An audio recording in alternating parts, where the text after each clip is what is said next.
Afternoon students, welcome to SRS IAS and law academy. आज से हम जो है हमारा नया मॉड्यूल जो है यूपीएससी के लिए स्टार्ट करने जा रहे हैं।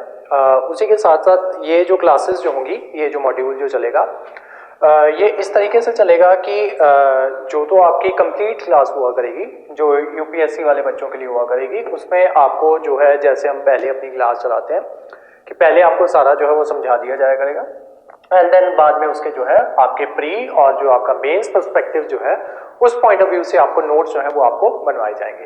ठीक है, आज की क्लास जो है कई बच्चे ऐसे होते हैं कि जो क्या कहते हैं जो पुराने बच्चे हैं उनको तो पता होता है ऑलरेडी कि नोट्स जो है वो किस तरीके से बनाने हैं। जो नया बैच जो स्टार्ट होने जा रहा है तो उनके लिए मैं आपको नोट्स आपको किस तरीके से बनाने हैं अपने वो भी बताऊंगा, और इनको इन नोट्स को जो है आपको आपके करंट के साथ जो है वो कैसे इंक्लूड करना है वो भी आपको बताऊंगा।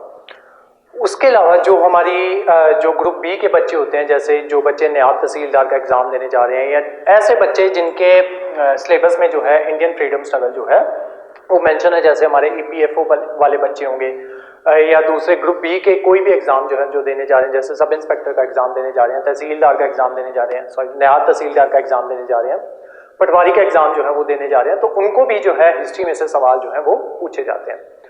तो उनको उनकी क्लास किस तरीके से होगी, यही क्लास का जो वाला पार्ट जो होगा जो सिर्फ समझाने वाला पार्ट होगा, या जो पार्ट आपका यूपीएससी से रिलेटेड नहीं है या जो पार्ट आपके सिलेबस में नहीं है उतना पार्ट काट के पूरी क्लास में से उतना पार्ट काट के जितना पार्ट आपके काम का होगा वो काट के वो अलग से क्लास जो है वो डाल दी जाया करेगी। और जो दूसरे बच्चे हैं ग्रुप बी वाले बच्चे, उनको अलग से जो उनके नोट्स जो है उनको कोई भी नोट्स जो है तैयार करने की जरूरत नहीं है, हमारी तरफ से आपको नोट्स जो है वो सारे प्रोवाइड करवाए जाएंगे। ठीक है, तो क्लास के साथ साथ आपको नोट्स जो है वो आपके मिलते जाएंगे और उसी के साथ साथ आपको जो प्रैक्टिस क्वेश्चंस जो है वो भी आपको सेंड साथ ही में कर दिए जाया करेंगे। ठीक है, और जो हमारे यूपीएससी वाले बच्चे हैं उनके नोट्स जो है वो मैं बनवाऊंगा और उनको जो है अलग नोट्स जो है वो सेंड करने हैं। ठीक है, आपके नोट्स जो होंगे वो थोड़े से मेंस पर्सपेक्टिव से होंगे। ठीक है, तो आपके नोट्स जो है वो अलग अलग से आएंगे। ठीक है, और उसी के साथ साथ आपको क्लास के जो नोट्स जो आपको क्लास में बताया जाएगा वो भी आपको कवर करना है। ठीक है, उसके अलावा जो आप इसमें जो बुक्स जो आपको फॉलो करनी है, ठीक है, कोई भी एक्स्ट्रा बुक जो है वो आपको फॉलो करने की जरूरत नहीं है। ठीक है, मॉडर्न हिस्ट्री आज हम स्टार्ट करने जा रहे हैं।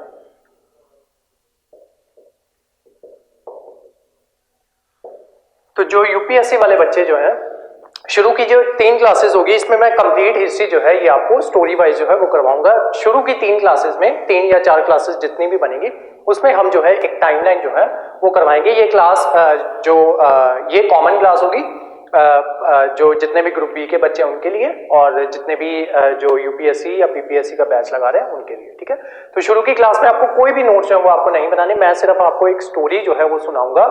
जब यूरोपियंस जो है वो इंडिया में आएंगे तब से लेके आपकी जो है 1947 तक की स्टोरी। ठीक है, जब भारत को आजादी मिल जाती है तो उतनी स्टोरी जो है वो कंप्लीट आपको एक ही क्लास में जो है वो करवाई जाएगी। हाँ, इस क्लासेस के वेरियस पार्ट्स जो है वो बना दिए जाएंगे। ठीक है, तो छोटे छोटे पार्ट्स में इस क्लास को जो है 3 या 4 पार्ट्स में इस क्लास को काट दिया जाएगा। 1-1 घंटे की वो जो क्लास जो है वो होगी, उसमें कंप्लीट हिस्ट्री आपको जो है एक बार करवा दी जाएगी। देन उसके बाद जो है जो उसमें ब्रीफ से जो आपको चीजें जो समझाने वाली हैं या टॉपिक वाइज चीजें जो समझाने वाली हैं वो एज इट इज ही चलेंगी। ठीक है, तो शुरू वाली क्लासेस जो होंगी इसकी हेडिंग हम रख देंगे, इसका जो टाइमलाइन ऑफ हिस्ट्री रख देंगे या क्या कहते हैं स्टोरी लाइन रख देंगे, ऐसे करके इसका टॉपिक जो है क्लास 1। ठीक है, तो बेसिकली जो आपकी क्लास 1 है इसके लिए आपको कोई भी नोट्स जो है वो नहीं बनाने। ठीक है, अब जो बच्चे जो हैं जिनका आज से जो है फर्स्ट बैच जो है वो स्टार्ट होने जा रहा है, तो आपको नोट्स किस तरीके से बनाने हैं,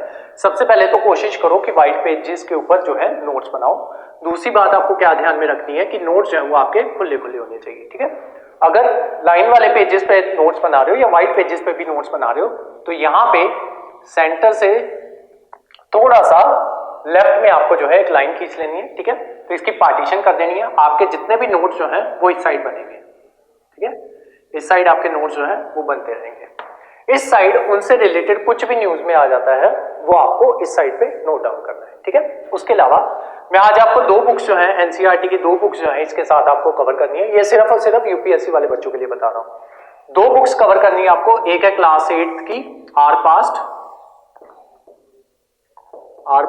3, इसकी 2 वॉल्यूम्स हैं, वॉल्यूम 1 एंड वॉल्यूम 2। ठीक है, दूसरी बुक जो है आपको एनसीईआरटी की फॉलो करनी है वो है क्लास 12 की थीम्स पार्ट 3, ठीक है। तो ये दोनों बुक जो है ये आपको कवर करनी है। तो मान लो आज मैंने आपको क्या पढ़ाया, आज हाइपोथेटिकली मान लो मैंने आपको 1857 का रिवोल्ट जो है वो आपको करवाया, ठीक है। वो करवाने के बाद मैंने आपको उसके कुछ नोट्स बनवाए, तो आपने नोट्स इस साइड बनाए, ये साइड जो है ये आपकी खाली है, ठीक है। अब आपको घर पे जाके क्या करना है, इस क्लास में 1857 वाला चैप्टर जो है उसकी रीडिंग दे देनी है। इस बुक में 1857 वाले चैप्टर को रीडिंग दे देनी है, ठीक है।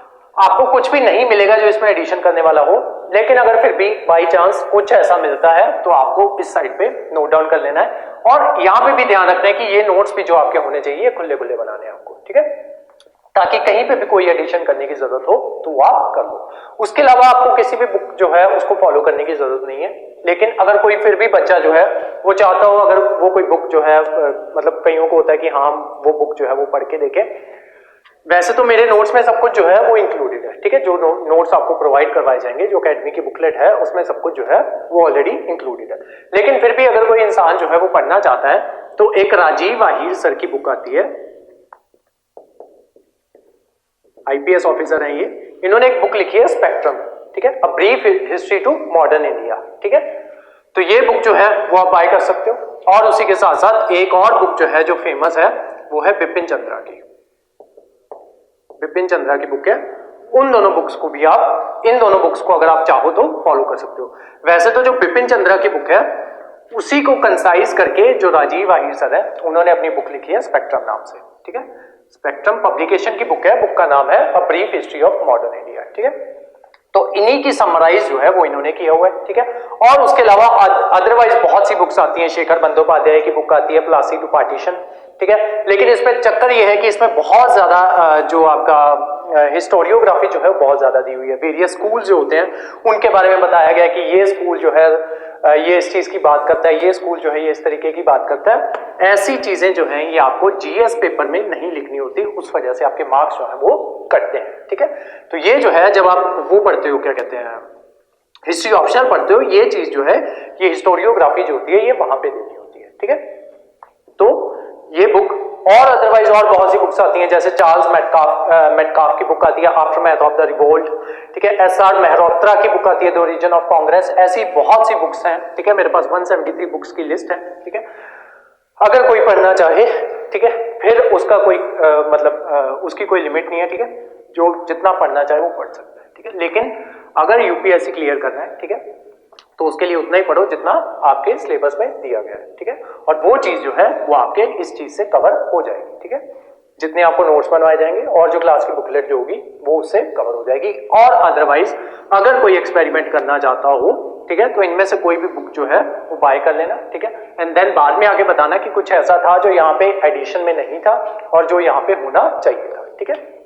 तो ये हमारा हो गया कि किस तरीके से आपको कौन सी बुक्स जो है वो फॉलो करनी है। सिर्फ और सिर्फ एनसीईआरटी फॉलो करनी है क्लास 8 की और क्लास 12 की पार्ट 3, ठीक है। इनको फॉलो करना है मॉडर्न हिस्ट्री के लिए, मॉडर्न हिस्ट्री के लिए, ठीक है। तो ये हो गई हमारी बुक्स। नोट्स मैंने आपको बता दिया कैसे बनाने हैं।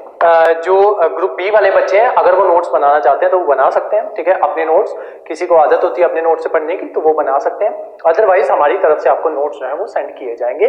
और जो यूपीएससी वाले बच्चे हैं उनको भी अलग से नोट्स जो है वो सेंड किए जाएंगे, ठीक है। तो ये हो गए कि किस तरीके से आपकी नोट मेकिंग रहेगी और कौन कौन सी बुक्स जो है वो आपको फॉलो करनी है। तो ये जो 3-4 क्लासेस जो होंगी इसमें हम जो है जर्नी जो है वो करेंगे, ठीक है। तो जो वास्को डी गामा जो होता है वो इंडिया में आता है 1498 में, ठीक है। 1498 में वास्को डी गामा इंडिया आता है, वहीं से हमारी मॉडर्न हिस्ट्री जो है वो शुरू हो जाती है, ठीक है। तो अब ये वास्को डी गामा इंडिया में असल में आया क्यों था? असल में ये आया था इंडिया में क्योंकि ये जो है इंडिया के साथ जो है ये ट्रेड करना चाहते थे। और ट्रेड जो था मतलब ये कभी भी जो यूरोपियंस जो थे ये इंडिया पे राज करने के लिए नहीं आए थे, ये सिर्फ ट्रेड पर्सपेक्टिव से आए थे। आज की कहानी जो है जैसे जैसे आगे बढ़ेगी तो आपको इस चीज के बारे में समझ भी आएगा कि क्यों वो जो है वो राज करने के लिए नहीं आए थे, वो तो सिर्फ ट्रेड करने के लिए आए थे। लेकिन बाद में सर्कमस्टांसेस जो है वो ऐसे बनते गए कि उन्होंने भारत के ऊपर राज करना जो है वो शुरू कर दिया। और वो किन रीजंस की वजह से या किन गलतियों की वजह से, इंडियंस की गलतियों की वजह से वो ऐसा हुआ, वही सारा जो है आपको हिस्ट्री आपको वही सारी चीजें जो है वो समझाती है। ठीक है, तो वास्को डी गामा आते हैं 1498 में। ठीक है, तो ये क्यों आए थे? तो ये आए थे ट्रेड करने के लिए। अब ऐसा नहीं था कि ट्रेड जो है सिर्फ मॉडर्न हिस्ट्री से या मॉडर्न इंडिया में ही ट्रेड जो है वो स्टार्ट हुआ है। ठीक है, ट्रेड हम जो है वो एंशिएंट टाइम से करते आ रहे थे। जब मैंने आपको एएमसी जो है, पिछले बच्चे जो है जब उनको एएमसी जो है वो करवाया था, तब मैंने आपको ये बताया था कि हम एंशिएंट टाइम से, जब आपके चोला चेरा पांड्या जो थे, ये लोग जो थे ये रोमन्स के साथ ट्रेड किया करते थे। इसका हमें पता किस तरीके से चला, क्योंकि यहाँ पे साउथ में ये लोग जो है रूल किया करते थे। साउथ में हमें रोमन कॉइन्स जो है वो मिले। अब रोमन कॉइन्स यहाँ पे आए कैसे, वो किस तरीके से आए होंगे कि ये लोग जो है ये हमारे साथ ट्रेड करते होंगे, या रोमन्स का इंडिया में आना जाना होगा, या इंडियंस का रोम में आना जाना होगा। ठीक है, तो इस चीज से पता चलता है कि हम जो है रोम के साथ जो है ट्रेड किया करते थे। अब अगर इनका सिर्फ आना जाना होता और इनका ट्रेड जो है वो ना करते, तो हमें क्या मिलता? 1 या 2 सिक्के। ठीक है, या ज्यादा से ज्यादा 10-20 सिक्के जो है वो हमें मिल जाते हैं। लेकिन जो सिक्के मिले हैं वो बहुत ज्यादा अमाउंट में मिले हैं, जिसका मतलब यही निकलता है कि वो लोग जो है हमारे साथ ट्रेड करते होंगे और वो भारी मात्रा में ट्रेड जो है वो करते होंगे। इसी वजह से उनके ज्यादा अमाउंट में सिक्के जो है यहाँ पे मिले हैं। ठीक है, तो ये क्लियर हो जाता है कि एंशिएंट टाइम से हम जो है रोमन्स के साथ ट्रेड कर रहे थे, चोला चेरा पांड्यास वाले लोग। उसके अलावा जो आपका हड़प्पन सिविलाइजेशन थी, मैंने वहां पे बताया था कि ये लोग जो है मेसोपोटामिया के साथ जो है व्यापार जो है वो किया करते थे। मेसोपोटामिया कौन सी जगह है? ईरान, आज का ईरान और इराक। तो हम इनके साथ जो है व्यापार जो है वो किया करते थे, क्योंकि इनकी कुछ आइटम्स जो है, मेसोपोटामियन आइटम्स जो है वो इंडिया में पाई गई है। ठीक है, तो इस वजह से, क्योंकि वहां उस टाइम पे बार्टर सिस्टम जो है वो चलता था, तो इस वजह से इनकी कुछ चीजें जो है यहाँ पे पाई गई हैं। इंडियन कुछ हड़प्पन सिविलाइजेशन की चीजें जो है वो मेसोपोटामियन जो आपकी सभ्यता थी वहां पे भी पाई गई है। ठीक है, तो इससे क्लियर हो जाता है कि हम जो है व्यापार जो है वो आज के टाइम से नहीं कर रहे थे, व्यापार हम जो है बहुत टाइम से कर रहे थे। अब व्यापार करने के लिए एक रास्ता जो है वो भी चाहिए होता है। ठीक है, तो कौन सा रास्ता जो था उस टाइम पे, 2 रूट्स जो थे वो फेमस थे। ठीक है, तो कौन कौन से रूट्स थे वो? अब ये स्टोरी जो है ये सारी मैं इस वजह से बता रहा हूं कि वास्को डी गामा इंडिया, उसको वास्को डी गामा को एक नया रूट लेके इंडिया क्यों आना पड़ा। ठीक है, तो 2 रूट्स हुआ करते थे हमारे। सबसे पहले था आपका सी रूट, दूसरा था आपका लैंड रूट। जो लैंड रूट जो था, जिसको आप सिल्क रूट के नाम से जानते हो, वो क्या करता था? वो चाइना से होता हुआ, देन वो आता था आपका चाइना से होता हुआ इंडिया आता था, देन इंडिया से वो अफगानिस्तान से होते हुए ईरान, इराक से जाते हुए, देन उसके बाद आपका सीरिया, टर्की से जाता हुआ वो जाके लगता था आपका यूरोप के साथ। ठीक है, टर्की देन यूरोप। और जो ये आपका सी रूट था, ये किस तरीके से चलता था? हमारे जो इंडियन ट्रेडर्स जो थे वो रेड सी की मदद से, रेड सी से होते हुए वो जो अपना सामान जो था उसको इजिप्ट पहुंचा दिया करते थे। इजिप्ट वाले उस सामान को मेडिटेरेनियन सी की मदद से इटली को दे दिया करते थे, देन इटली वाले जो थे वो बाकी के यूरोप में उस सामान को भेज दिया करते थे, बेच दिया करते थे। ठीक है, तो ये 2 लैंड रूट्स जो है, सॉरी 2 रूट्स जो है, इनकी मदद से जो इंडियन ट्रेडर्स जो थे वो यूरोप के साथ पहले व्यापार किया करते थे। अब यहाँ पे दिक्कत क्या थी? दिक्कत ये थी कि यहाँ पे जो था, इटली जो था उसने मोनोपोली जो है वो क्रिएट की हुई थी। ठीक है, इटली ने यहाँ पे मोनोपोली क्रिएट की हुई थी। उसी के साथ साथ टर्की में एक जगह पड़ती थी जिसका नाम था कॉन्स्टेंटिनोपल। ठीक है, इस शहर के ऊपर जो है अरब्स जो थे उन्होंने कब्जा कर लिया। ठीक है, अरब्स का इसके ऊपर कब्जा हो गया, कॉन्स्टेंटिनोपल जो था वो अरब्स के हाथों में चला गया। अब हुआ क्या, जैसे ये अरब के हाथों में गया तो ये जो लैंड रूट जो था ये अनसेफ हो गया। ठीक है, अब अरब जो थे वो इनके ऊपर अटैक कर दिया करते थे। अब इनका अटैक करने का रीजन क्या था? मान लो जब यहाँ पे दिल्ली सल्तनत शुरू हुई ना इंडिया में, तो इंडिया के ऊपर जो है जो जितने भी मर्चेंट्स जो थे या इंडिया के जो भी ट्रेडिंग वगैरह हुआ करती थी या इंडिया के जितने भी बिजनेसेस जो थे उसके ऊपर कब्जा हो गया अरब्स का। ठीक है, अब अरब्स क्यों चाहेंगे कि कोई दूसरा आदमी आके इंडिया से सामान ले जाके बाहर बेचे? ठीक है, और वो इंसान जो है वो फायदा कमाए। इस वजह से उन्होंने अरब ने क्योंकि यहाँ पे भी कब्जा कर लिया। अब जब यूरोपियन यहाँ पे आते थे, यहाँ से यूरोप से होते हुए, इधर से होते हुए जब यहाँ से सामान वापस लेके जाते थे तो उनको लूट लिया जाता था, ठीक है। तो कॉन्स्टेंटिनोपल में उनको लूट लिया जाता या उनके ऊपर भारी टैक्स जो है वो लगाया जाता। तो इस वजह से ये रूट जो था, जो लैंड रूट था या जो आपका सिल्क रूट था, वो अनसेफ हो गया। अब बारी आती है इसकी सी रूट की। अब सी रूट में क्या था, इजिप्ट वाले जगह जो थी वहां पे भी अरब जो थे, ठीक है, मुस्लिम जो थे, उन्हीं का राज था। उसके अलावा यहाँ पे इटली ने जो है मोनोपोली क्रिएट करके रखी हुई थी, ठीक है। मान लो कोई चीज इंडिया में जो ट्रेडर जो है वो 10 रुपए की खरीदते हैं, ठीक है, उसके ऊपर जब तक वो इटली पहुंचती थी, इटली उसके ऊपर 10 रुपए और चार्ज जो है वो कर देता था, ठीक है। तो वो जो 10 रुपए की चीज थी, 10 रुपए और उसके ऊपर चार्जेस लग गए, और जो बंदा लेके गया है उसको अपना ट्रांसपोर्टेशन कॉस्ट वगैरह जो है वो भी देखनी है, और उसमें से उसने अपना फायदा भी निकालना है, ठीक है। मान लो अगर वो 2 रुपए का फायदा निकालता है, 5 रुपए उसकी ट्रांसपोर्टेशन कॉस्ट होगी, 10 रुपए सारे इटली ने ही रख लिए, और 10 रुपए का उसने सामान जो है वो खरीदा है, तो वो 10 रुपए का सामान यूरोप तक जाते जाके कितने का पड़ जाता था, 20, 25 और 27, ठीक है। तो यूरोप तक जाते जाते वो 27 का पड़ जाता था, और उस बंदे को मुनाफा कितना हुआ उसमें से, सिर्फ 2 रुपए, ठीक है। तो इस वजह से इटली की मोनोपोली की वजह से इन्होंने जो सारा यूरोप जो था वो ये चाहता था कि हम एक ऑल्टरनेट रूट जो है वो ढूंढे, ठीक है। तो उस वजह से यूरोप में उस टाइम पे बहुत से जो राजा जो थे, जैसे फ्रेंच का राजा हो गया या इंग्लैंड का राजा हो गया, उन्होंने क्या किया, अपने अपने जो इनके जो एक्सप्लोरर्स जो थे उनको बोला कि आप ऐसे करो, आप एक ऑल्टरनेट रूट ढूंढो ताकि हम इटली को भी बाईपास कर दें, और अगर हमें लैंड से जाना पड़े तो हमें कॉन्स्टेंटिनोपल से ना जाना पड़े, ठीक है। तो उन्होंने क्या, इसका रास्ता क्या निकाला, उन्होंने बोला अपने अपने जो ये जो थे एक्सप्लोरर्स जो थे उनको बोला कि आप लोग जो है इंडिया के लिए रूट जो है वो ढूंढो, ठीक है। तो उसमें जो है वास्को डी गामा जो है वो सफल हुए, ठीक है। पोर्चुगीज की तरफ से आए थे ये, ठीक है। पोर्चुगीज के किंग ने इनको जो है पैसे दिए थे कि आप लोग जो है, मतलब मैं आपकी जो एक्सपेक्टेशन जो है उसमें मैं पैसे लगाता हूं, तो आप लोग जो है इंडिया की खोज करो, ठीक है। तो इस तरीके से वास्को डी गामा खोज करते करते यहाँ पे इंडिया में पहुंचे।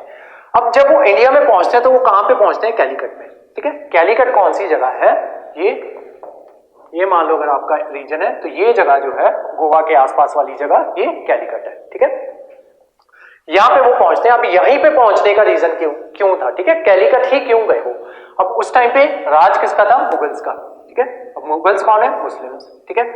अब मैंने आपको बताया था कि मुस्लिम जो है वो ऑलरेडी दूसरे ट्रेडर्स जो है उनको आने की इजाजत जो है वो नहीं दे रहे। कैलीकट का किंग हुआ करता था जैमुरिन, और ये हिंदू किंग था।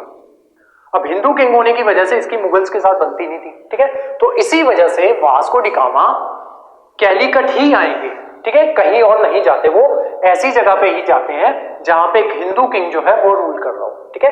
तो अब आई होप आपको इतना क्लियर हो गया होगा कि वास्को डी गामा को इंडिया क्यों ढूंढना पड़ा, ठीक है, क्योंकि ये 2 लैंड रूट्स जो थे, ये जो 2 रूट्स जो थे ये अनसेफ हो गए। अब दूसरा question, Vasco da Gama Calicut ही क्यों आए, क्योंकि वहां पे एक हिंदू किंग जो था वो रूल कर रहा था, ठीक है।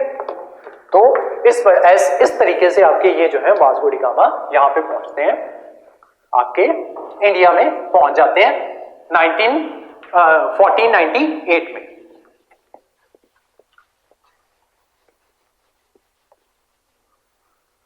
तो सबसे पहले इंडिया में आने वाले कौन हुए, आपके पोर्चुगीज,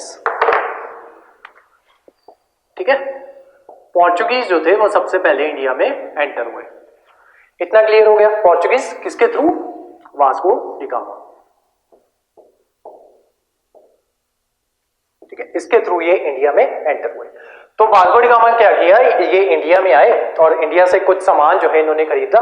बेसिकली हुआ क्या, उस टाइम पे जो आपका यूरोप जो था वहां पे इंडस्ट्रियलाइजेशन जो है वो नहीं आई थी। अभी हम कहां पे हैं, ऑलमोस्ट 1500 में, ठीक है।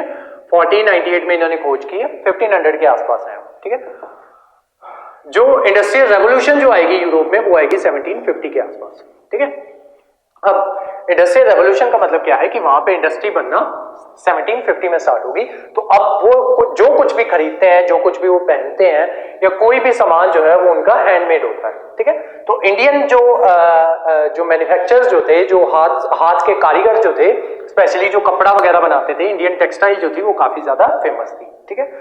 अब ये लोग क्या करते, यहां से इंडियन टेक्सटाइल जो है वो खरीद के लेके जाते। उसके अलावा इंडिया के जो मसाले जो थे, ठीक है, वो काफी ज्यादा फेमस थे। वो किस वजह से इनको चाहिए होते थे, क्योंकि ये लोग जो है ज्यादातर मीट जो है वो कंज्यूम करते हैं। अब मीट को बचा के रखने के लिए उसके ऊपर मसाले जो है वो लगाने पड़ते हैं, ठीक है, ताकि मीट जो है ज्यादा देर के लिए प्रिजर्व रह सके। वो चीजें जो है वो यहाँ से खरीदते थे। उसके अलावा काली मिर्च हो गई, वो सारी चीजें जो है वो यहाँ से खरीद के लेके जाते थे। उसके अलावा कुछ सामान ऐसा भी होता था, कुछ फ्रूट्स ऐसे होते थे जो सिर्फ इंडिया में पाए जाते हैं, कुछ खाने की आइटम्स जो है वो ऐसी होती थी जो इंडिया में बनती हैं या इंडिया में पाई जाती हैं, तो उन आइटम्स को भी ये फॉरेन में लेके जाते हैं, ठीक है। वहां पे जो चीज बिकती है वो ये बंदे जो है ये लेके जाएंगे, ठीक है। अभी ये सिर्फ बिजनेसमैन है, बिजनेस करने आए हैं, ठीक है।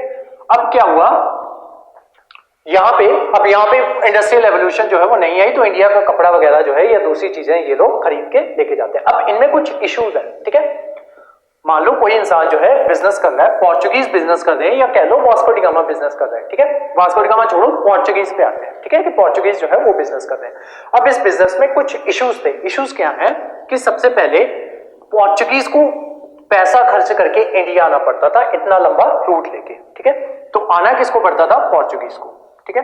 तो उनकी ट्रांसपोर्टेशन कॉस्ट जो है वो लग जाती थी। दूसरा, कुछ जो आइटम्स जो है वो ये लोग खरीदते थे, तो उनमें से कुछ आइटम जो होती थी पेरिशेबल होती थी, ठीक है, तो वो खराब हो जाती थी। अब जो खराब हो जाएगी आइटम वो बिकेगी नहीं, पोर्चुगीज को यहां पे भी नुकसान है। उसके अलावा रास्ते में पायरेसी है, ठीक है।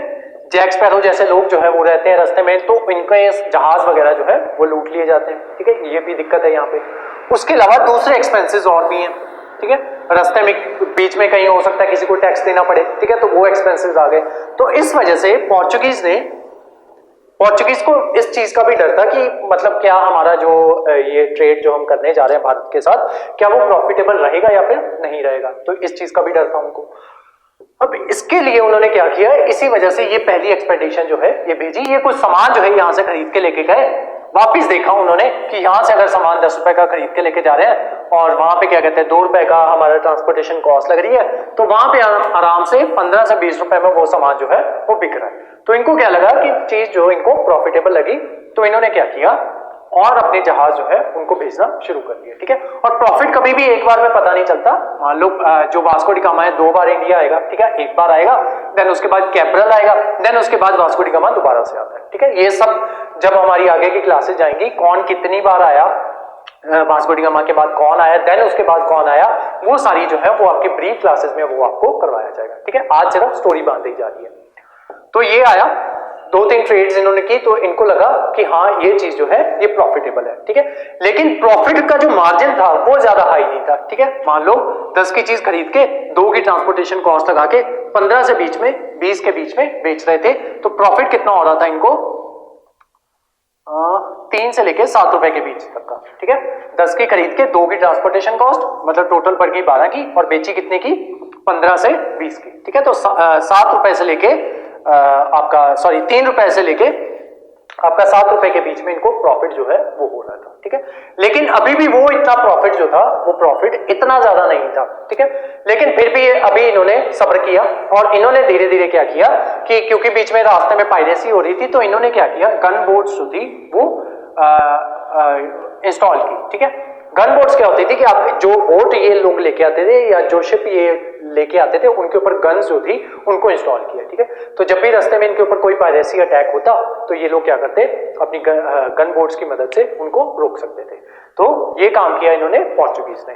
देन उसके बाद क्या किया, उन्होंने सोचा कि क्यों ना ये सारा जो ट्रेड जो है इसको मोनोपोलाइज किया जाए, ठीक है। अब ऐसा तो है नहीं कि सिर्फ पोर्चुगीज ही यहाँ पे ट्रेड जो है वो कर रहे थे, बाकी दूसरी कंपनीज भी आ रही थी, ठीक है। जैसे पोर्चुगीज ईस्ट इंडिया कंपनी आई, देन उसके बाद फ्रेंच ईस्ट इंडिया कंपनी वो भी आ गई, ठीक है। ईस्ट इंडिया कंपनी जो ब्रिटेन की थी, ठीक है, जो भारत के ऊपर राज करेगी, वो भी आ गई। डेन्स आ गए, डच आ गए, ठीक है। तो ये सारे प्लेयर्स जो थे ये भी एंटर कर रहे थे धीरे धीरे।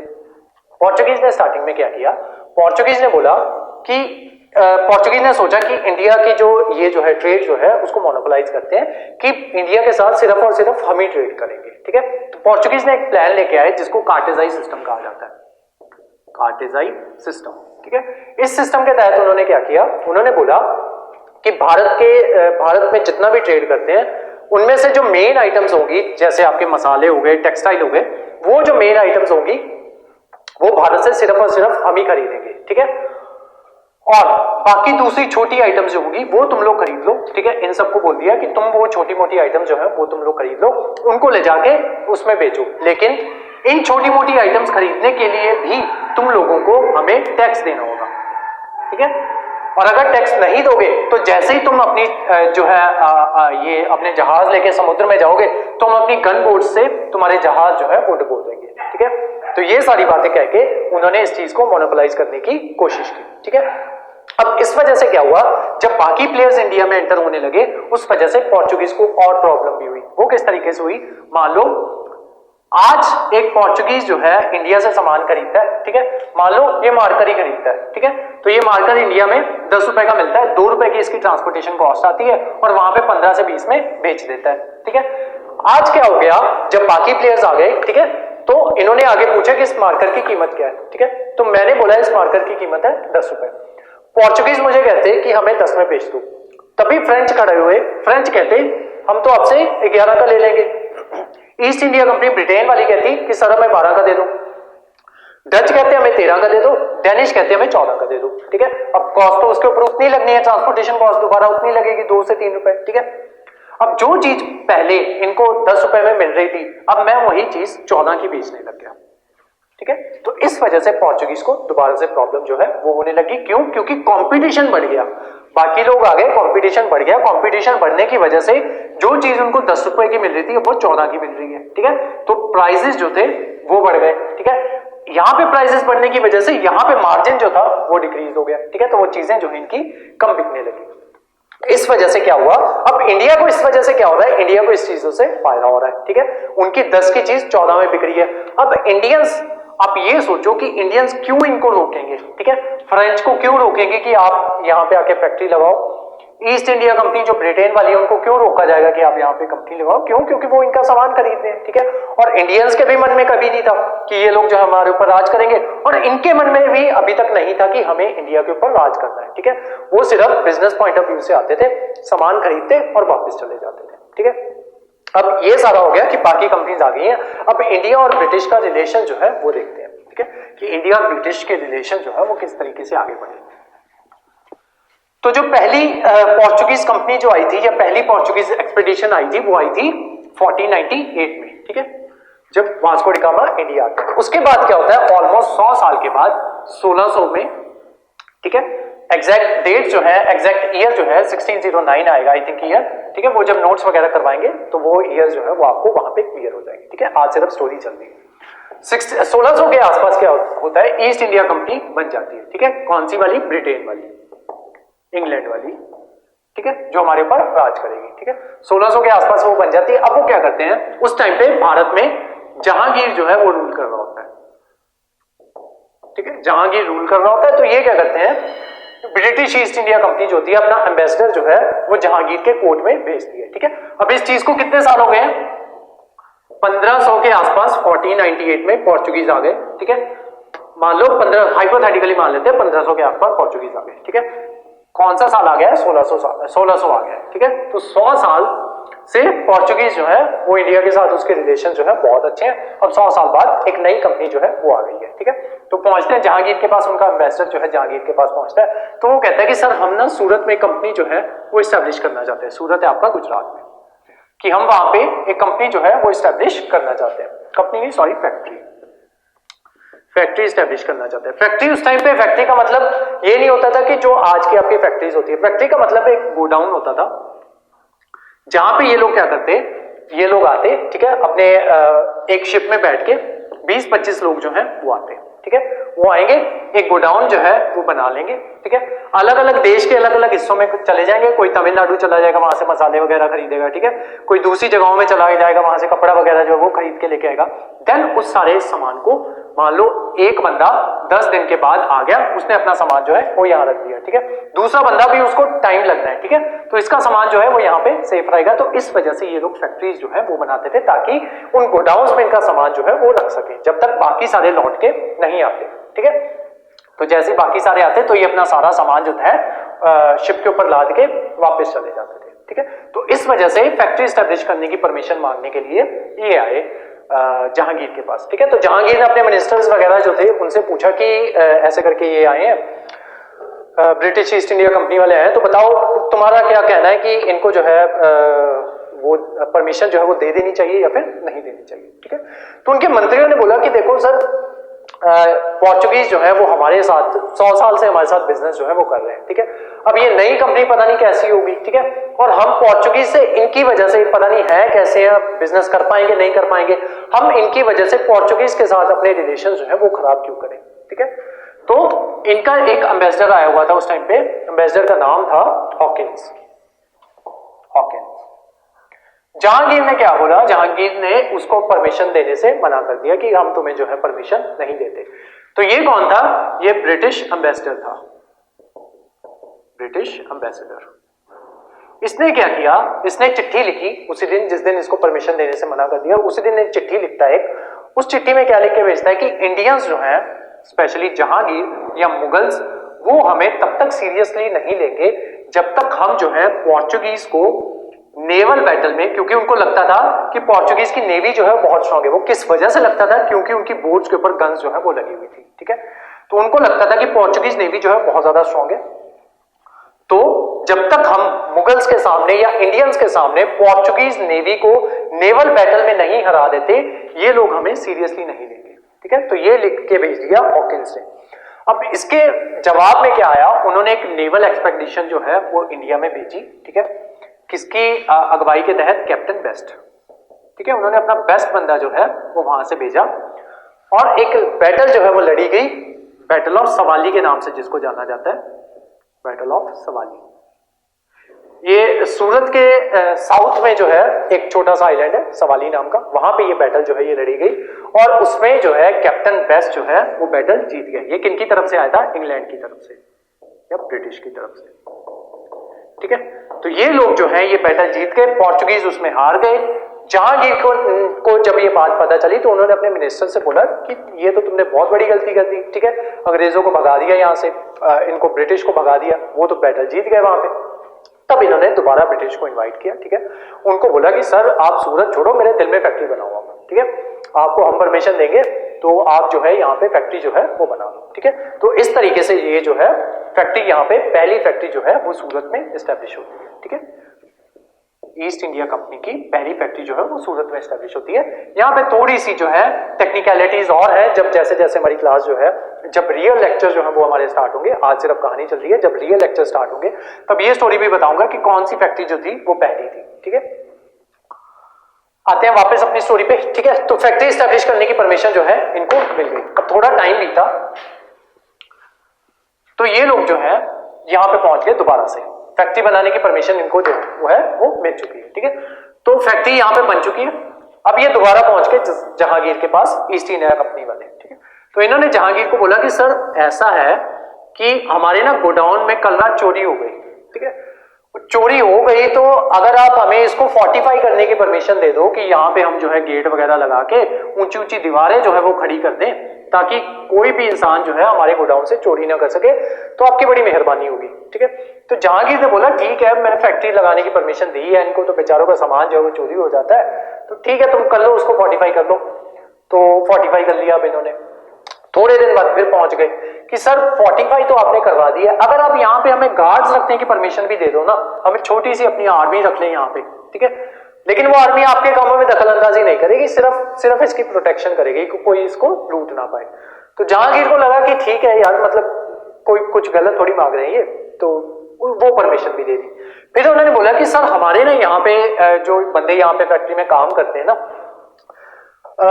उनको जो है वो हमारे यूरोप से आते हैं, ठीक है, हमारे देश से आते हैं। तो हम ये चाहते हैं कि जब जब वो इस फैक्ट्री के अंदर काम कर रहे हैं उनके ऊपर जो हमारी रूल्स एंड रेगुलेशंस हैं वही लगे, ठीक है, जब जब वो फैक्ट्री के अंदर है, ठीक है, और आपके रूल्स एंड रेगुलेशंस वो इनके ऊपर लागू ना हो, ठीक है।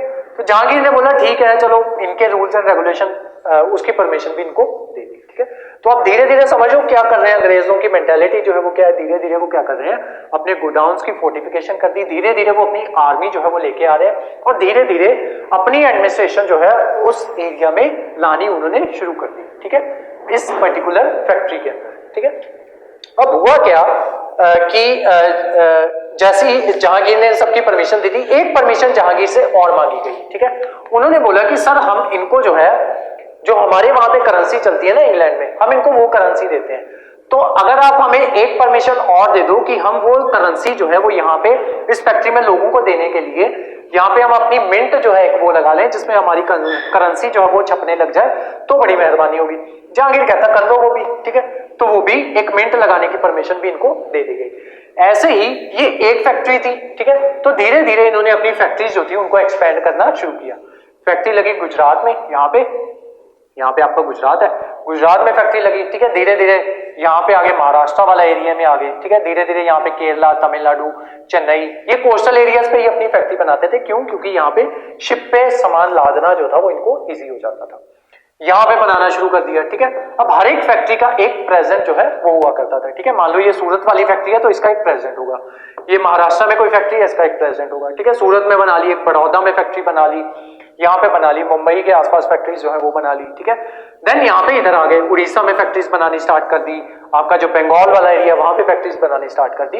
अब इनके दिमाग में क्या है, अंग्रेजों के दिमाग में, कि इन सारी फैक्ट्रीज को 3 पार्ट्स में डिवाइड कर देते हैं, ठीक है।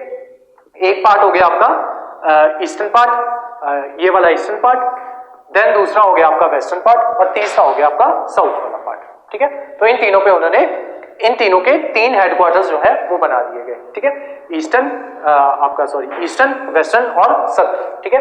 अब इनके 3 हेडक्वार्टर्स बना दिए, तो इनके तीनों हेडक्वार्टर्स के, अब प्रेसिडेंट तो फैक्ट्री के ऑलरेडी लगे हुए हैं, इन तीनों हेडक्वार्टर्स के हर एक हेडक्वार्टर का एक गवर्नर जो है वो लगा दिया गया, ठीक है। तो ये जितने भी ये प्रेसिडेंट हुआ करते थे ये गवर्नर को आंसरेबल हुआ करते थे, ठीक है। तो तीनों ये काम हो गया कि तीन उन्होंने अपने हेडक्वार्टर जो है वो इस्टेब्लिश कर लिए।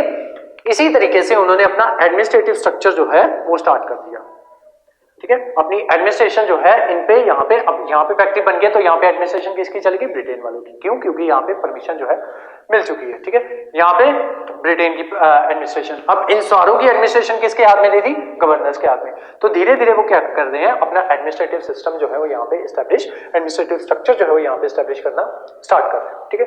अब उसके बाद क्या होगा कि ब्रिटिश, क्योंकि वो ब्रिटिश वाले जो है वो ज्यादा फैल रहे हैं, अब इनका क्या होगा, इनके दूसरे जो आपके ये हैं फ्रेंच वाले हो गए या डच एंड डेन्स हो गए या पोर्चुगीज हो गए, उनके साथ लड़ाइयां होंगी, ठीक है। तो नेक्स्ट जो आपका टॉपिक है वो है quarrels of British with other factories या अदर यूरोपियन कंट्रीज। तो सबसे पहले इनकी लड़ाइयां होंगी पोर्चुगीज के साथ, ठीक है, पोर्चुगीज के साथ। अब होगा क्या कि पोर्चुगीज ने क्या किया, आने के बाद दूसरा ब्रिटेन वालों ने थोड़ा सा दिमाग ये लगाया कि उनको, या आप कह लो कि उनको थोड़ी सी इस चीज की समझ थी, उनको ये पता था कि इंडिया के कल्चर जो है उसके साथ पंगा जो है वो नहीं लेना है। लेकिन पोर्चुगीज ने आगे क्या किया, पोर्चुगीज ने आगे जो है इंडियन जो तौर तरीके थे उनको चेंज करने की कोशिश की, ठीक है। जैसे उन्होंने जो अपने सोल्जर जो थे उनको ये बोला कि आप जो है इंडियन विमेंस के साथ शादी करो और उनसे जो बच्चे होंगे वो एक अलग रेस बनेगी, और उसी रेस की मदद से वो जो पॉपुलेशन उन पोर्चुगीज सोल्जर्स और इंडियन गर्ल्स के थ्रू जो बच्चे पैदा होंगे उनसे हम एक आर्मी जो है वो तैयार करेंगे, और उसी आर्मी के थ्रू हम जो पूरा जो यूरोप जो है और पूरा इंडिया जो है उसके ऊपर राज करेंगे। अब जब ये बात इंडियंस को पता चलेगी तो ऑब्वियसली गुस्सा खाएंगे, ठीक है। तो इंडियंस ने क्या किया, इंडियन किंग ने, जब पोर्चुगीज ने इस तरीके की चीजें जो है वो करनी स्टार्ट की, और उसके अलावा इंडियन विमेन का रेप जो है, 2-3 इंसिडेंसेस जो है ऐसे भी आते हैं कि उन्होंने इंडियन विमेन का रेप करने की कोशिश की। तब जो थे आपके जो किंग जो थे, ठीक है, हिंदू किंग हो गए या मुस्लिम किंग्स हो गए, उन्होंने क्या किया, पोर्चुगीज के ऊपर हमला कर दिया, ठीक है, और इनको हराना स्टार्ट कर दिया। अब दूसरे जो थे ब्रिटिश हो गए, डच एंड डेन्स हो गए, उन्होंने देख लिया कि इंडियंस के साथ पंगा जो है वो नहीं लेना है, ठीक है, कि इंडियंस को हम जो है वो हरा नहीं सकते, इस वजह से ये चुप करके बैठे रहे। पोर्चुगीज को इन्होंने हराना स्टार्ट कर दिया, और फाइनली ब्रिटेन वालों ने भी पोर्चुगीज को हराना स्टार्ट कर दिया। और जो पोर्चुगीज जो थे इनको क्योंकि ये इंडियन कल्चर के तहत जो है, इंडियन कल्चर के साथ इंटरफेयर कर रहे थे, तो इनको एक छोटी सी जगह यहाँ पे गोवा जो है ये यहाँ पे रुक जाएंगे, बाकी इंडिया में कहीं पे भी एक्सपैंड नहीं कर पाएंगे, ठीक है। तो ये छोटा सा बस वो गोवा वहीं पे ये वहीं तक रह जाएंगे, ठीक है, पोर्चुगीज। नेक्स्ट आते हैं आपके डच। तो इनके साथ ब्रिटिश की लड़ाइयां हुई, ठीक है। तो लड़ाइयां जो है वो फाइनली इस बात पे खत्म हुई कि इनको बोल दिया गया तुम ऐसे करो, तुम्हें मसालों के साथ ट्रेड करना है ना, तो हम तुम्हें जो है इंडोनेशिया के आइलैंड जो है वो दे देते हैं, वहां पे मसाले बहुत होते हैं, ठीक है। तो तुम सारा इंडिया जो है वो हमारे ऊपर छोड़ दो, इसके साथ तुम ट्रेड करो इंडोनेशिया के साथ, वहां से आप मसाले वगैरह जो है वो तुम अपने लेके उसको बेचते रहो, ठीक है। देन उसके बाद आए डेन्स। डेन्स के दिमाग में पता नहीं क्या आया, उनके दिमाग में ये आया कि उन्होंने बोला कि ये बिजनेस वगैरह जो है ये बहुत छोटी चीज है, ठीक है, हमें जो है भगवान का मैसेज जो है वो पहुंचाना है लोगों तक, ठीक है। तो इन्होंने अपनी क्रिश्चियन मिशनरीज जो थी उनको स्टार्ट कर दिया, ठीक है। अब क्रिश्चियन मिशनरीज जो है उनको स्टार्ट करने के लिए उनको चर्चेज वगैरह जो है वो बनाने पड़ेंगे। अब चर्चेज ऐसे तो बन नहीं जाते, उसको बनाने के लिए भी पैसे वगैरह जो है वो चाहिए होंगे। तो अपनी जितनी भी कंपनीज जो थी, ठीक है, जितनी भी कंपनीज जो थी उन्होंने ब्रिटेन वालों को बेच के वो यहां से निकल गए और अपने जो है क्रिश्चियन चर्चेज वगैरह जो है वो यहाँ पे इस्टेब्लिश करने उन्होंने स्टार्ट कर दिए, ठीक है। अब सिर्फ और सिर्फ बचते हैं फ्रेंच बचते हैं। इनके साथ जो है ब्रिटिश जो है इनकी 3 लड़ाइयां होगी जिनको 3 कार्नेटिक वॉर्स के नाम से जाना जाता है, 3 कार्नेटिक वॉर्स, ठीक है। ये लड़ाइयां आपकी चलेंगी 1740 से लेके 1763 तक, 1763 तक। इन सालों के बीच में इतने टाइम के बीच में जो है इनकी 3 लड़ाइयां जो है वो लड़ी जाएंगी, ठीक है, यूरोप में भी और इंडिया में भी, ठीक है। जैसे यूरोप में कोई लड़ाई स्टार्ट हुआ करेगी, सेम इंडिया में भी वैसे ही लड़ाई ब्रिटेन और फ्रेंच के बीच में स्टार्ट हो जाया करेगी। फ्रेंच जो थे वो थोड़े पावरफुल थे as compare to these other, ठीक है। पोर्चुगीज हो गए, आपके ये डच एंड डेन्स हो गए, इनके कंपैरिजन में फ्रेंच जो थे वो थोड़े पावरफुल थे, ठीक है। तो ये 3 लड़ाइयां जो है ये होगी। पहली लड़ाई जो होती है वो आपकी होती है 1740 के आसपास, ठीक है। यूरोप में एक जगह है, एक देश है ऑस्ट्रिया। यूरोप में एक देश है ऑस्ट्रिया। ये देश इंपॉर्टेंट इसलिए है क्योंकि ये एशिया और यूरोप जो है उसको आपस में जोड़ता है, ठीक है। तो ये ऑस्ट्रिया जो था ये पूरे यूरोप के लिए इंपॉर्टेंट था।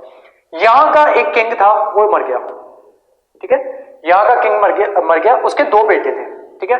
एक बेटे को फ्रेंच जो कहते हैं कि हम सपोर्ट करेंगे, हम उसको किंग बनवाएंगे। दूसरा बेटा जो था उसको ब्रिटेन वाले कहते हैं कि हम उसको किंग बनवाएंगे, ठीक है। जो भी किंग बन जाएगा देन वो जो है वो एक तरीके से मान लो ये वाला किंग बन जाता है तो वो एक तरीके से फ्रांस को फेवर करेगा क्योंकि फ्रांस ने इसको किंग बनवाया। अगर दूसरा वाला बन गया तो वो ब्रिटेन को फेवर करेगा क्योंकि ब्रिटेन ने उसको किंग बनवाया।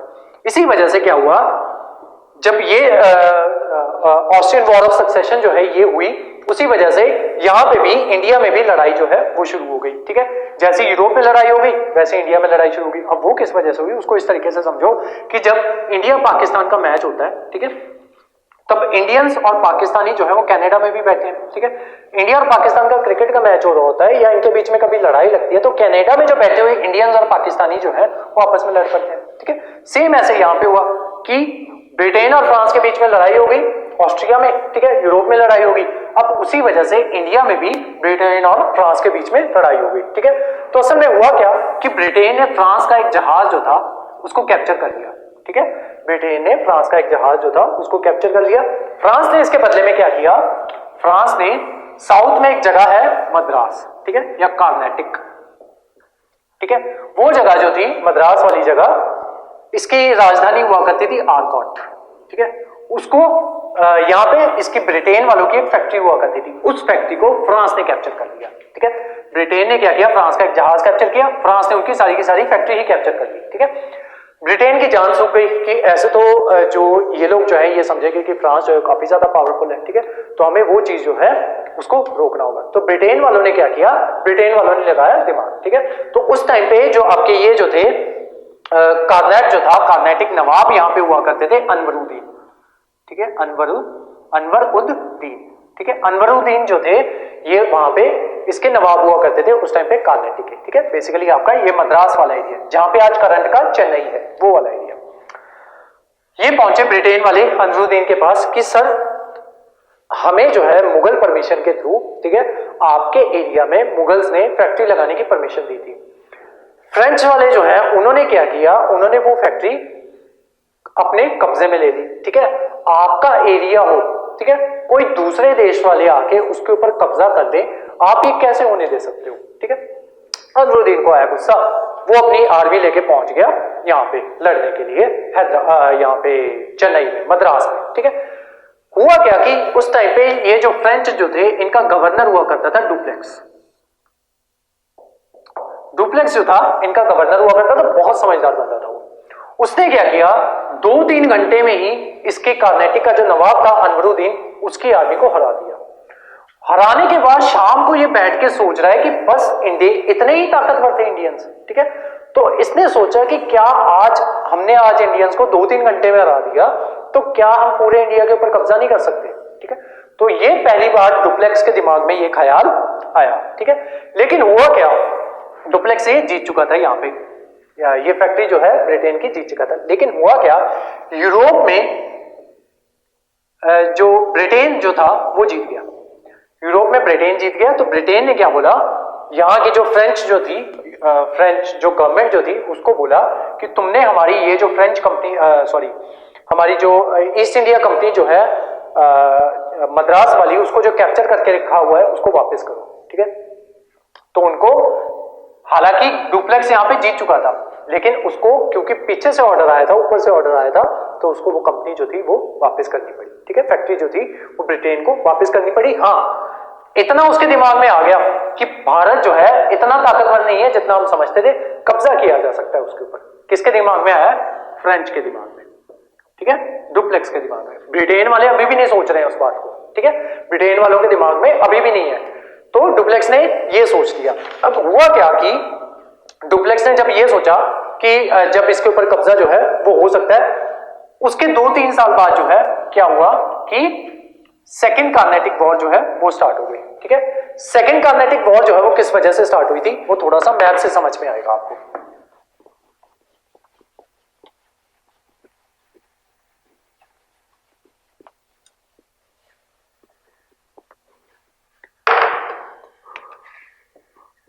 ठीक है, ये आपका इंडिया है, यहां कहीं है आपका चेन्नई, ठीक है, हाइपोथेटिकली मान लो यहां कहीं है आपका हैदराबाद, ठीक है, ये है चेन्नई, इसको कह लेते हैं हम कार्नेटिक या आर्कॉट, चेन्नई भी लिख लेते हैं, ठीक है, ये आपका हैदराबाद। हुआ क्या, 2-3 साल बाद क्या हुआ कि हैदराबाद का जो नवाब जो था उसकी डेथ हो गई, ठीक है। अभी सेकंड कार्नेटिक वॉर की बात कर रहा हूं, ठीक है। हैदराबाद का जो नवाब था उसकी डेथ हो गई। डुप्लेक्स को एक आइडिया आया, ठीक है, इस नवाब के भी 2 बेटे थे, इसके भी 2 बेटे थे। डुप्लेक्स को आइडिया आया कि हम क्या करते हैं, एक बेटे को सपोर्ट कर देते हैं, उसको हैदराबाद का नवाब जो है वो बनवा देते हैं, हैदराबाद हमारे कब्जे में आ जाएगा, ठीक है, नवाब जो है हमारी बात मानेगा, ठीक है। तो डुप्लेक्स के दिमाग में ये चीज आई।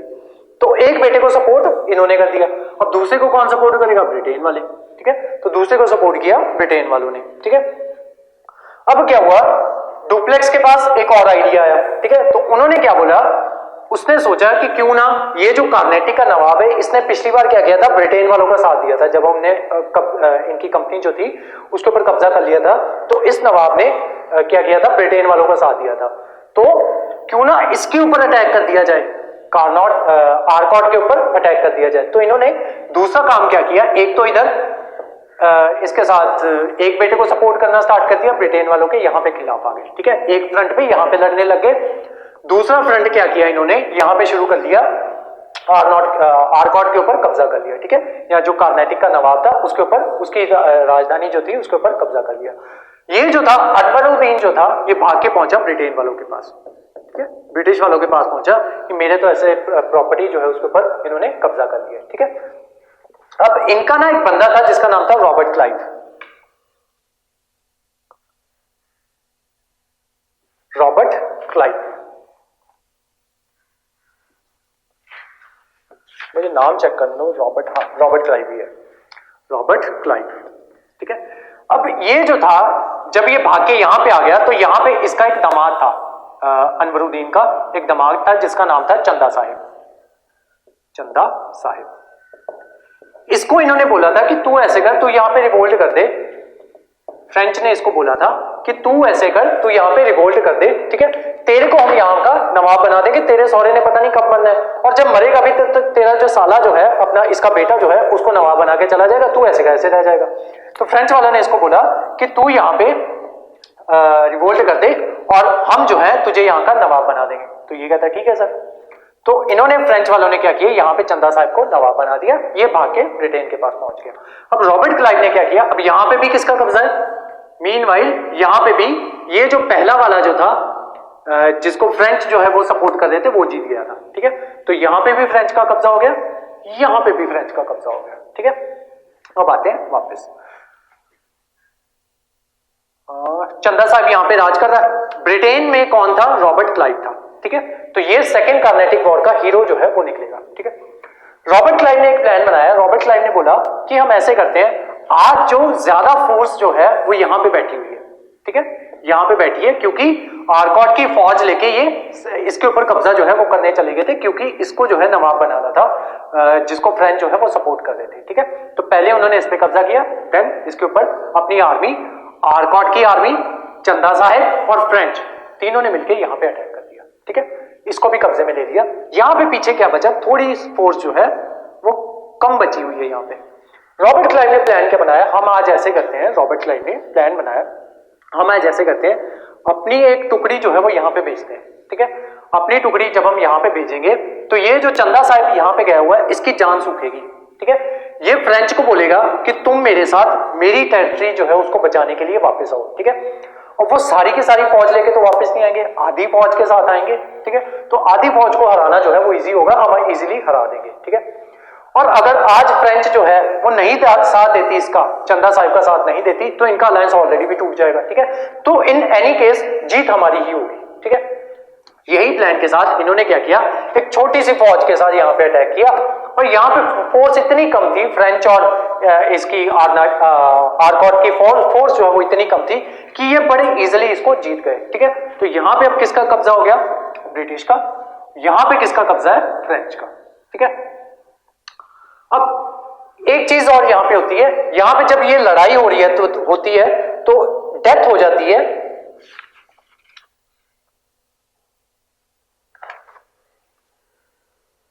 चंदा साहिब की।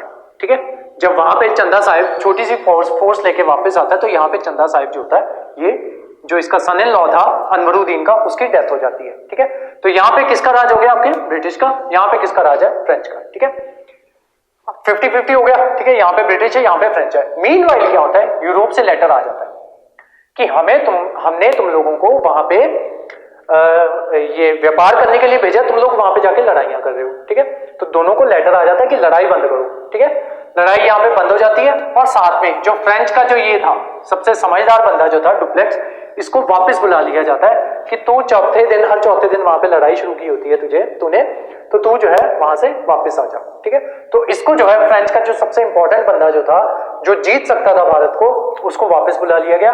आज के बाद क्या होगा कि फ्रेंच जो है वो कमजोर पड़ जाएंगे और ब्रिटिश जो है आज के बाद वो स्ट्रांग होने शुरू हो जाएंगे। तो इस तरीके से जब फ्रेंच यूरोप से वो आ गया, आपका लेटर आ गया कि लड़ाई जो है उसको बंद करो, तो ये लड़ाई जो है ये बंद हो गई। इसी के साथ सेकेंड कार्नेटिक वॉर जो है वो खत्म हो जाती है। अब थर्ड कार्नेटिक वॉर पे आते हैं।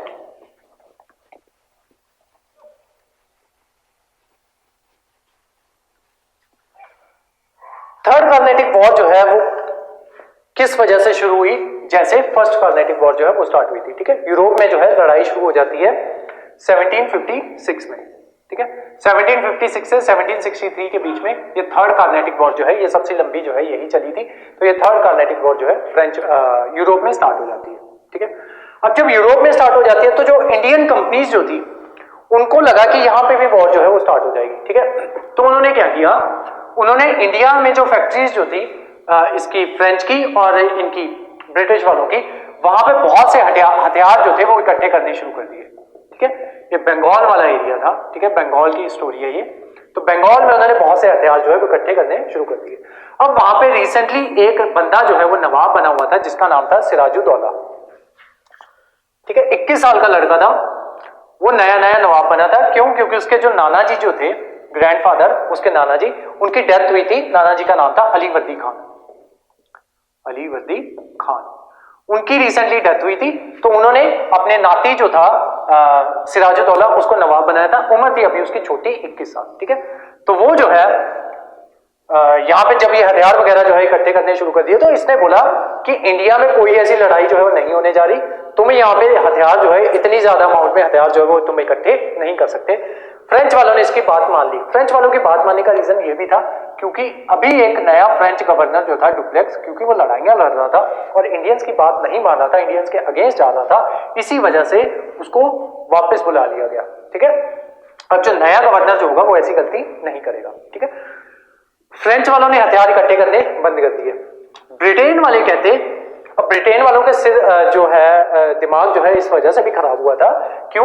क्योंकि ब्रिटेन की जो एडमिनिस्ट्रेशन जो थी, जो आपके वहां पे इंग्लैंड में बैठी थी, उन्होंने कभी भी ब्रिटेन वालों को कुछ भी करने के लिए फोर्स नहीं किया। उन्होंने बोला तुम्हारा काम है बिजनेस करना, हमें प्रॉफिट देना, तुम वो प्रॉफिट दे रहे हो, बस इतना ध्यान रखो कि मौका संभाल लेना। ठीक है, फ्रेंच वालों ने कभी भी उतनी जो थी आजादी जो थी वो अपने ऑफिसर्स को नहीं दी, इस वजह से भी फ्रेंच का डिक्लाइन हुआ। ठीक है, तो ब्रिटेन वालों का दिमाग जो था इस वजह से भी खराब था कि हमें कौन सा पीछे से कोई कुछ कह रहा है। ठीक है, ब्रिटेन वालों ने मना कर दिया।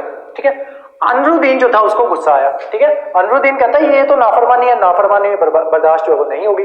दूसरा, छोटी उम्र है अभी उसकी, 21 साल है। ठीक है, तो वो थोड़ा दिमाग जो है उसका गर्म तो रहेगा ना। ठीक है, तो ये बोला, इसने क्या किया, अपनी फोर्सेस जो है वो यहाँ पे लेके चला गया। ठीक है, जो ब्रिटिश कंपनी थी वहां पे, ब्रिटिश फैक्ट्री थी, वहां पे अपनी फोर्सेस जो है वो लेके चला गया।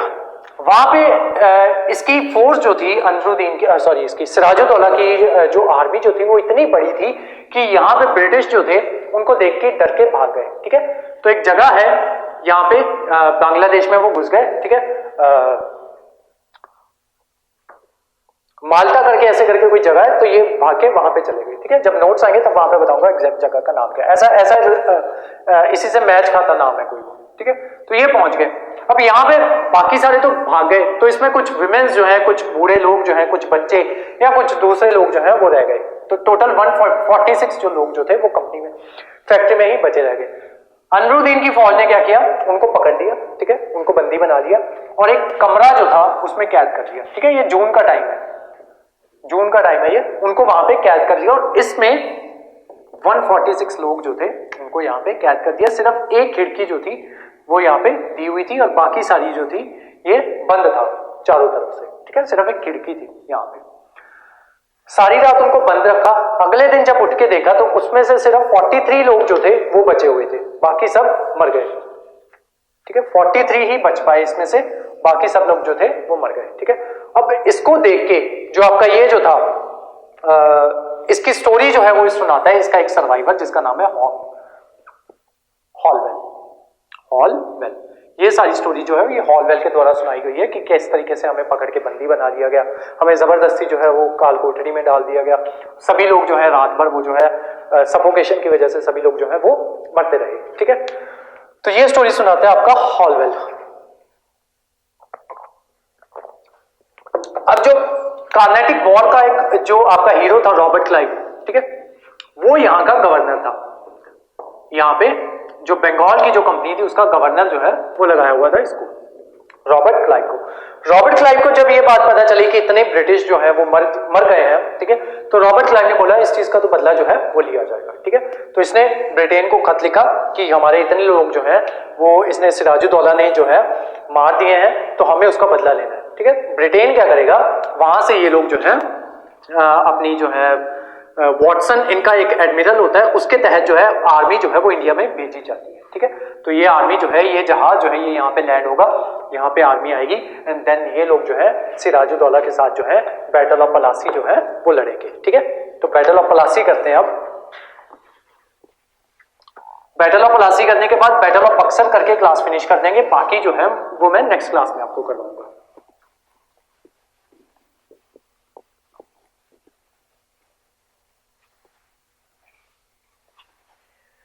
ठीक है, तो रॉबर्ट क्लाइव अब कह रहा है कि उसे बदला लेना है। ठीक है, तो बदला किस तरीके से लेंगे, अब ऐसा तो नहीं है कि सिराजुद्दौला जो है उसकी आर्मी भी छोटी है, क्योंकि इन्होंने इसकी आर्मी देखी थी तभी तो भाग के चले गए थे, तो सिराजुद्दौला के पास भी बहुत बड़ी आर्मी है। ठीक है, तो ऑलमोस्ट इसके पास 25,000 की आर्मी थी। ठीक है, 25,000 की आर्मी जो है वो इसके पास थी।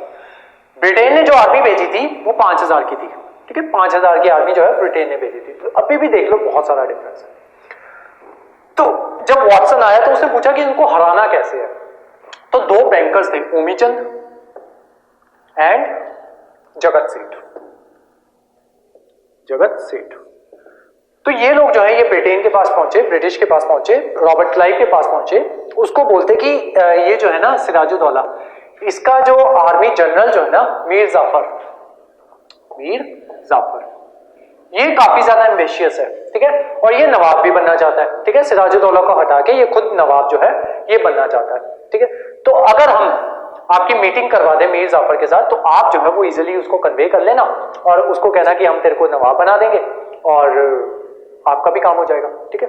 तो इन्होंने बोला बुलाओ मीर जाफर को, तो इन लोगों ने मिलके मीटिंग की, उमीचंद आया, उसमें जगत सेठ आया, मीर जाफर जो है वो आया, ठीक है, वॉटसन जो था एडमिरल जो था वो आया और रॉबर्ट क्लाइव आया, ठीक है। तो इन सबने मिलके बैठ के मीटिंग की। रॉबर्ट क्लाइव मीर जाफर को कहता है देख हमें पता चला है कि तू गवर्नर जो है नवाब जो है वो बनना चाहता है बंगाल का, ठीक है, तो हम तेरे को नवाब बना देंगे। मीर जाफर कहता है बहुत अच्छा है, ये तो बड़ी अच्छी बात कर दी आपने। तो मीर जाफर कहता है कि इसके बदले में मुझे करना क्या होगा, आप वो बताओ, मुझे क्या देना होगा इसके बदले में। ये कहते तू ऐसे करना, ये जो है सिराजुद्दौला जो है जब लड़ने आएगा ना तो अपनी फौज जो है वो हमारे साइड पे लेके आ जाना, ठीक है, और हम इसको जो है सिराजुद्दौला को हरा देंगे और तू जो है वो नवाब बन जाएगा। कहता है ठीक है। उसके अलावा कहते 50 लाख रुपए दे देना हमें, ठीक है। कहता ठीक है चलो दे दूंगा, ठीक है, नवाब भी तो बना रहे हैं। तो कहता ठीक है पैसे होंगे मेरे पास जब नवाब बनूंगा, तो 50 लाख ठीक है दे दूंगा। उसके अलावा क्या करना होगा, उसके अलावा कहते एक काम और करना है। कहता बोलो। कहते आपको जो है जो हमारे ऊपर टैक्स वगैरह जो लगता है, जो हमें टैक्स देना पड़ता है, वो टैक्स जो है कंपनी का वो माफ करवाना होगा।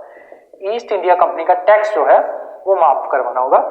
अभी बाकी लोग भी तो ट्रेड करते हैं यहाँ पे, फ्रेंच भी तो ट्रेड कर रहे होंगे क्योंकि फ्रेंच कंपनी भी थी यहाँ पे, ठीक है। तो उन्होंने बोला कि तुम हमारा टैक्स जो है वो माफ करवा दो, हमें वो चीज जो है मान लो जिस चीज का भी हमें टैक्स देना पड़ता है वो चीज हमें सस्ते में मिल जाएगी, ठीक है।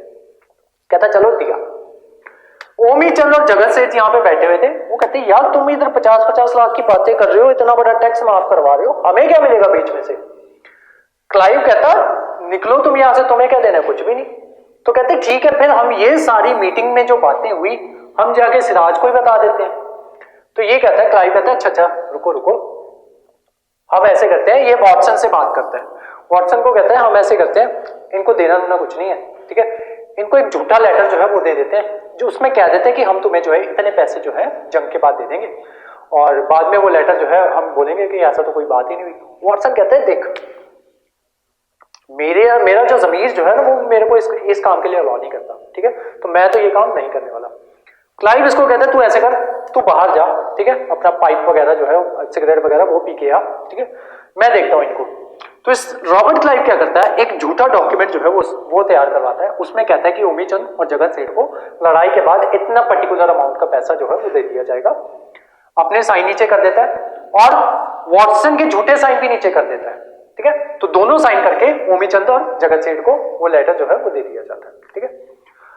फाइनली दिन आता है जिस दिन लड़ाई होनी है, ठीक है, 27 जून का दिन होता है, आई थिंक वो, एक मिनट मुझे चेक कर लेने दो, 23 जून का दिन होता है, 23 जून 1757, 23 जून 1757 का दिन होता है। उस दिन आपकी बैटल ऑफ पलासी जो है वो होनी होती है, बैटल ऑफ पलासी, ठीक है। ये बैटल होनी है तो इसकी सिराजुद्दौला की 25,000 की फौज आती है, ठीक है, यहां पे छोटी सी 5,000 की फौज जो है ये उनकी ब्रिटेन वालों की, ठीक है। अब यहां पे कौन कौन खड़ा है, वॉटसन और क्लाइव, ठीक है। तो ये दोनों इसकी 25,000 की फौज देख के बातें कर रहे हैं कि वो उसको कंधा मारता है, वॉटसन क्लाइव को कंधा मारता है कि अगर आज मीर जाफर मुकर गया, ठीक है, तो ये अगर हथियारों के बिना भी लड़ेंगे ना, हमारे पास चप्पल जूतों से भी लड़ेंगे फिर भी हार जाएंगे हम, ठीक है। तो ये क्लाइव उसको कहता है देख भाई डरा मत, ठीक है, देखते हैं क्या होगा।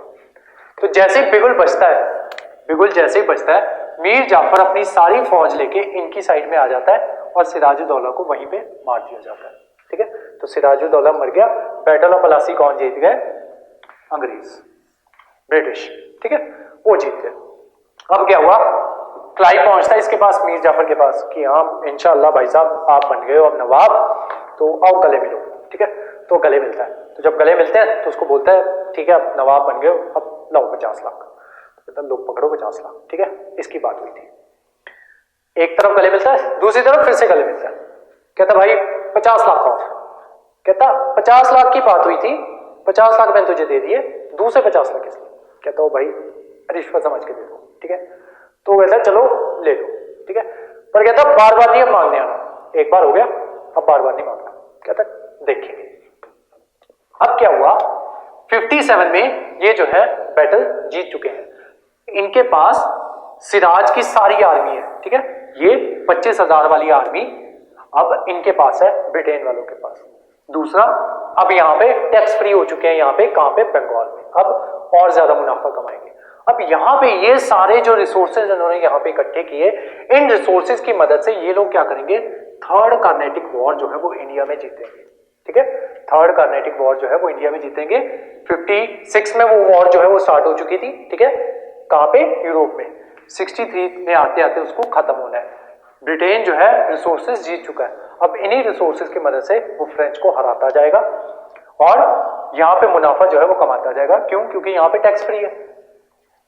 फाइनली जो आपके फ्रेंच जो होंगे उन्हें एक छोटी सी टेरिटरी जो है वो दे दी जाएगी यहाँ पे, पुडुचेरी करके, ठीक है, वहीं पे फ्रेंच जो है वहीं पे रह के रह जाएंगे, वहीं पे बच जाएंगे। बस फ्रेंच जो है अभी फिलहाल हिस्ट्री में आगे जाके इतने जो है वो हमारे काम के नहीं रहेंगे, ठीक है।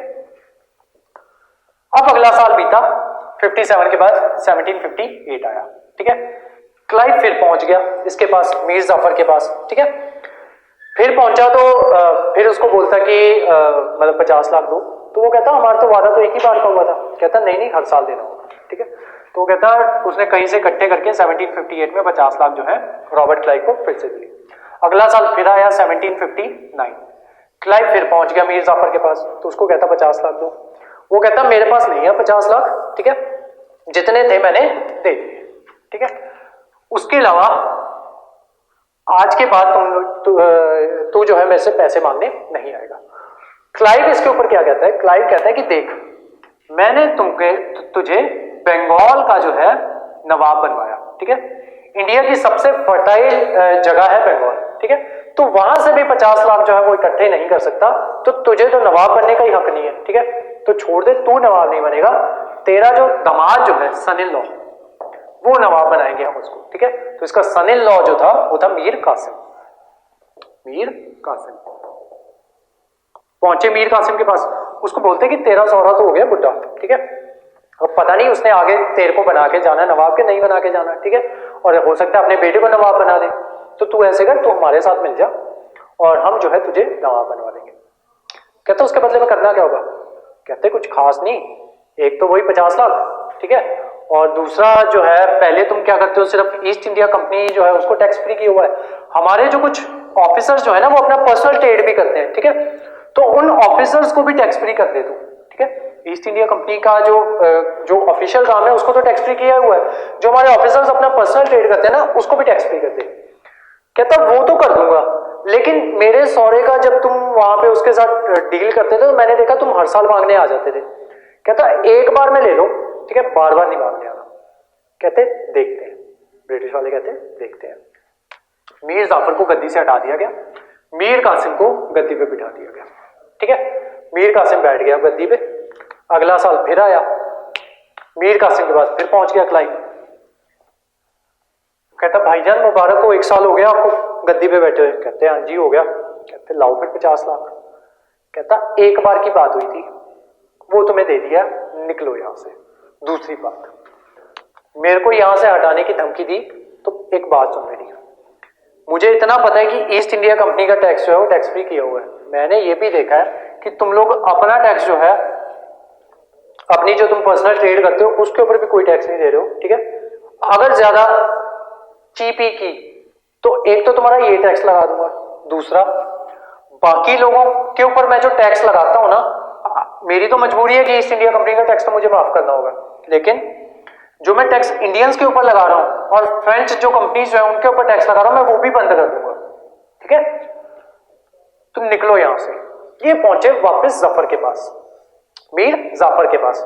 उसको कहते कि यार तेरा जवाई तो बड़ा गंदा है, ठीक है, बड़ा नाफरमान टाइप का बंदा है वो, तो तू तो उससे ज्यादा अच्छा था, ठीक है, और इतनी बेइज्जती तो नहीं करता था। तो मीर कासिम को गद्दी से हटा के मीर जाफर को दोबारा गद्दी पे बिठाया गया, ठीक है।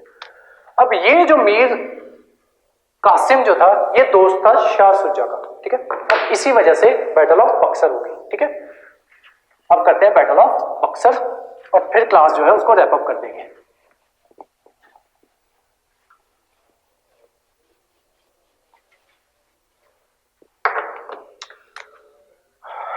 ये है आपका इंडिया, यहां पे आपका बंगाल, यहां पे आपका यूपी वाला एरिया और ये मान लो दिल्ली वाला एरिया। ठीक है, यहां पे कासिम से यहां से भगाया। ठीक है, एक है यहां पे मीर कासिम,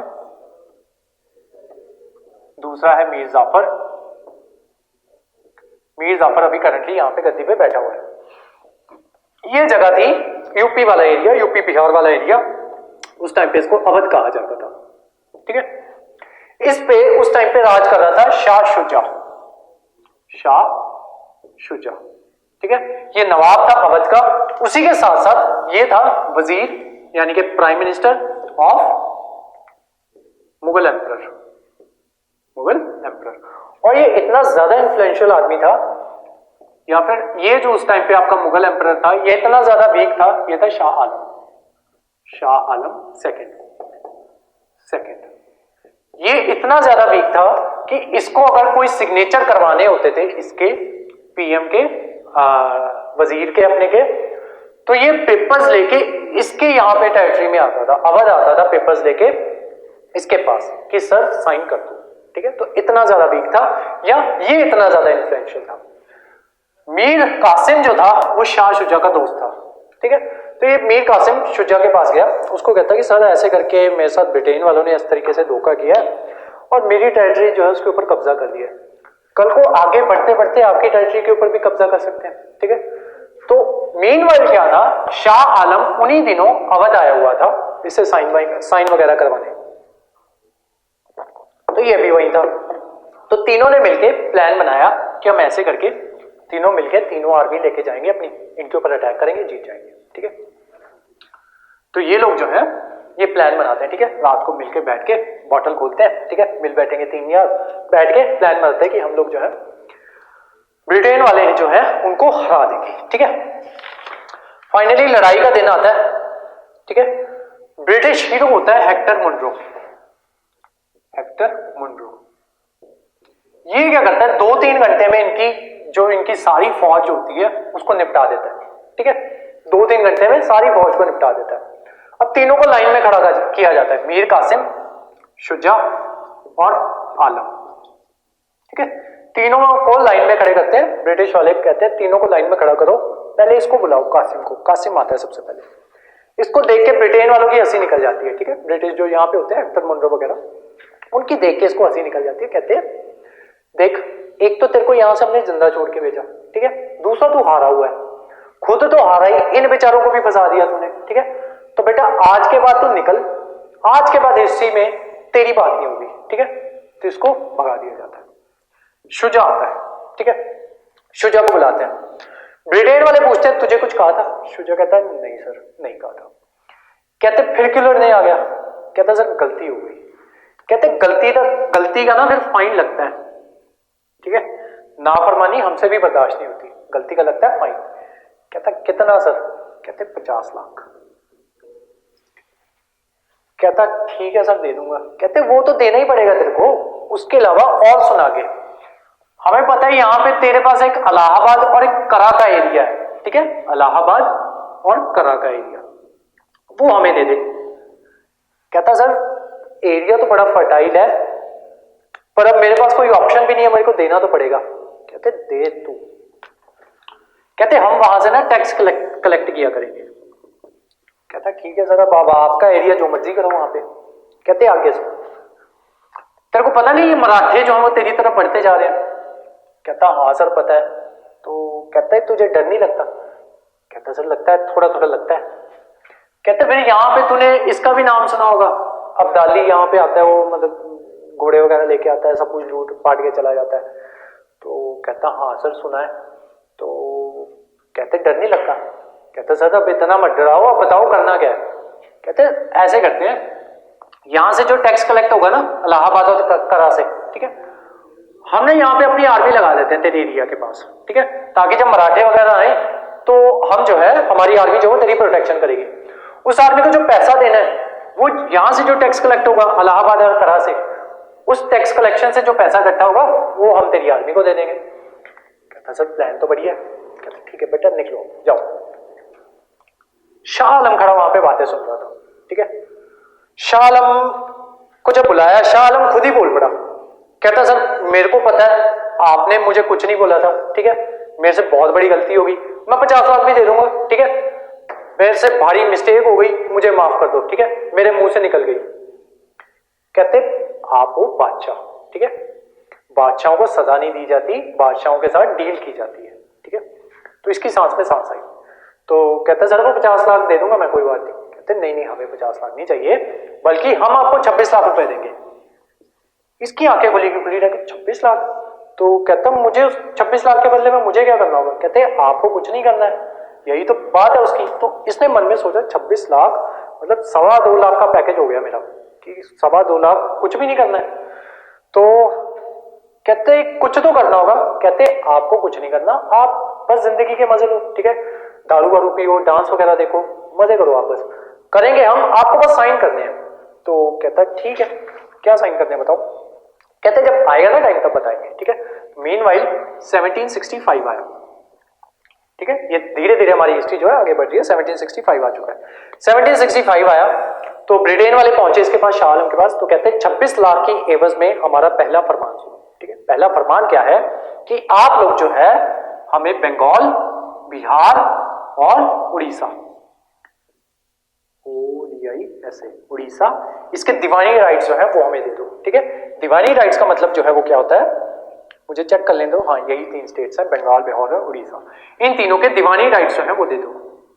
अब दीवानी राइट्स का मतलब क्या होता है, जब ये एडमिनिस्ट्रेशन जो है मुगल एडमिनिस्ट्रेशन चल रही होती थी तो 2 तरीके के ऑफिस हुआ करते थे, ठीक है। एक निजाम का ऑफिस और एक दीवान का ऑफिस, ठीक है। दीवानी जो है वो चीज हुआ करती थी, इन दोनों को जो है देखता कौन था, मुगल ही देखा करते थे, ठीक है। अब उन्होंने दीवानी राइट्स जो है वो मांग लिए। दीवानी राइट्स का मतलब क्या होता था, टैक्स कलेक्शन के राइट्स, ठीक है, जो आज का काम जो है, आज का आपका डीसी जो है वो करता है, ठीक है। निजामी का मतलब क्या होता था, निजाम के ऑफिस का मतलब क्या होता था कि लॉ एंड ऑर्डर को मेंटेन करना, लॉ एंड ऑर्डर को मेंटेन करना, जो काम आज के एसएसपी का होता है, ठीक है। पुलिस के एसएसपी का, डीसी का काम होता है टैक्स कलेक्शन, ठीक है। तो इसके दीवानी राइट्स जो है वो हमें दे दो, निजामी राइट्स तुम ही रखो, ठीक है, तुम अपना ऑफिसर लगा देना, वो देखता रहेगा लॉ एंड ऑर्डर को, ठीक है। हमारे पास उतना टाइम नहीं है लॉ एंड ऑर्डर को देखने। टैक्स कलेक्ट हम करेंगे, ठीक है, हम देखेंगे कि कहां से कितना टैक्स जो है वो कलेक्ट करना है, और वो सारा टैक्स कलेक्शन जो है वो हमारे पास आएगी। कहता है ठीक है कर लो।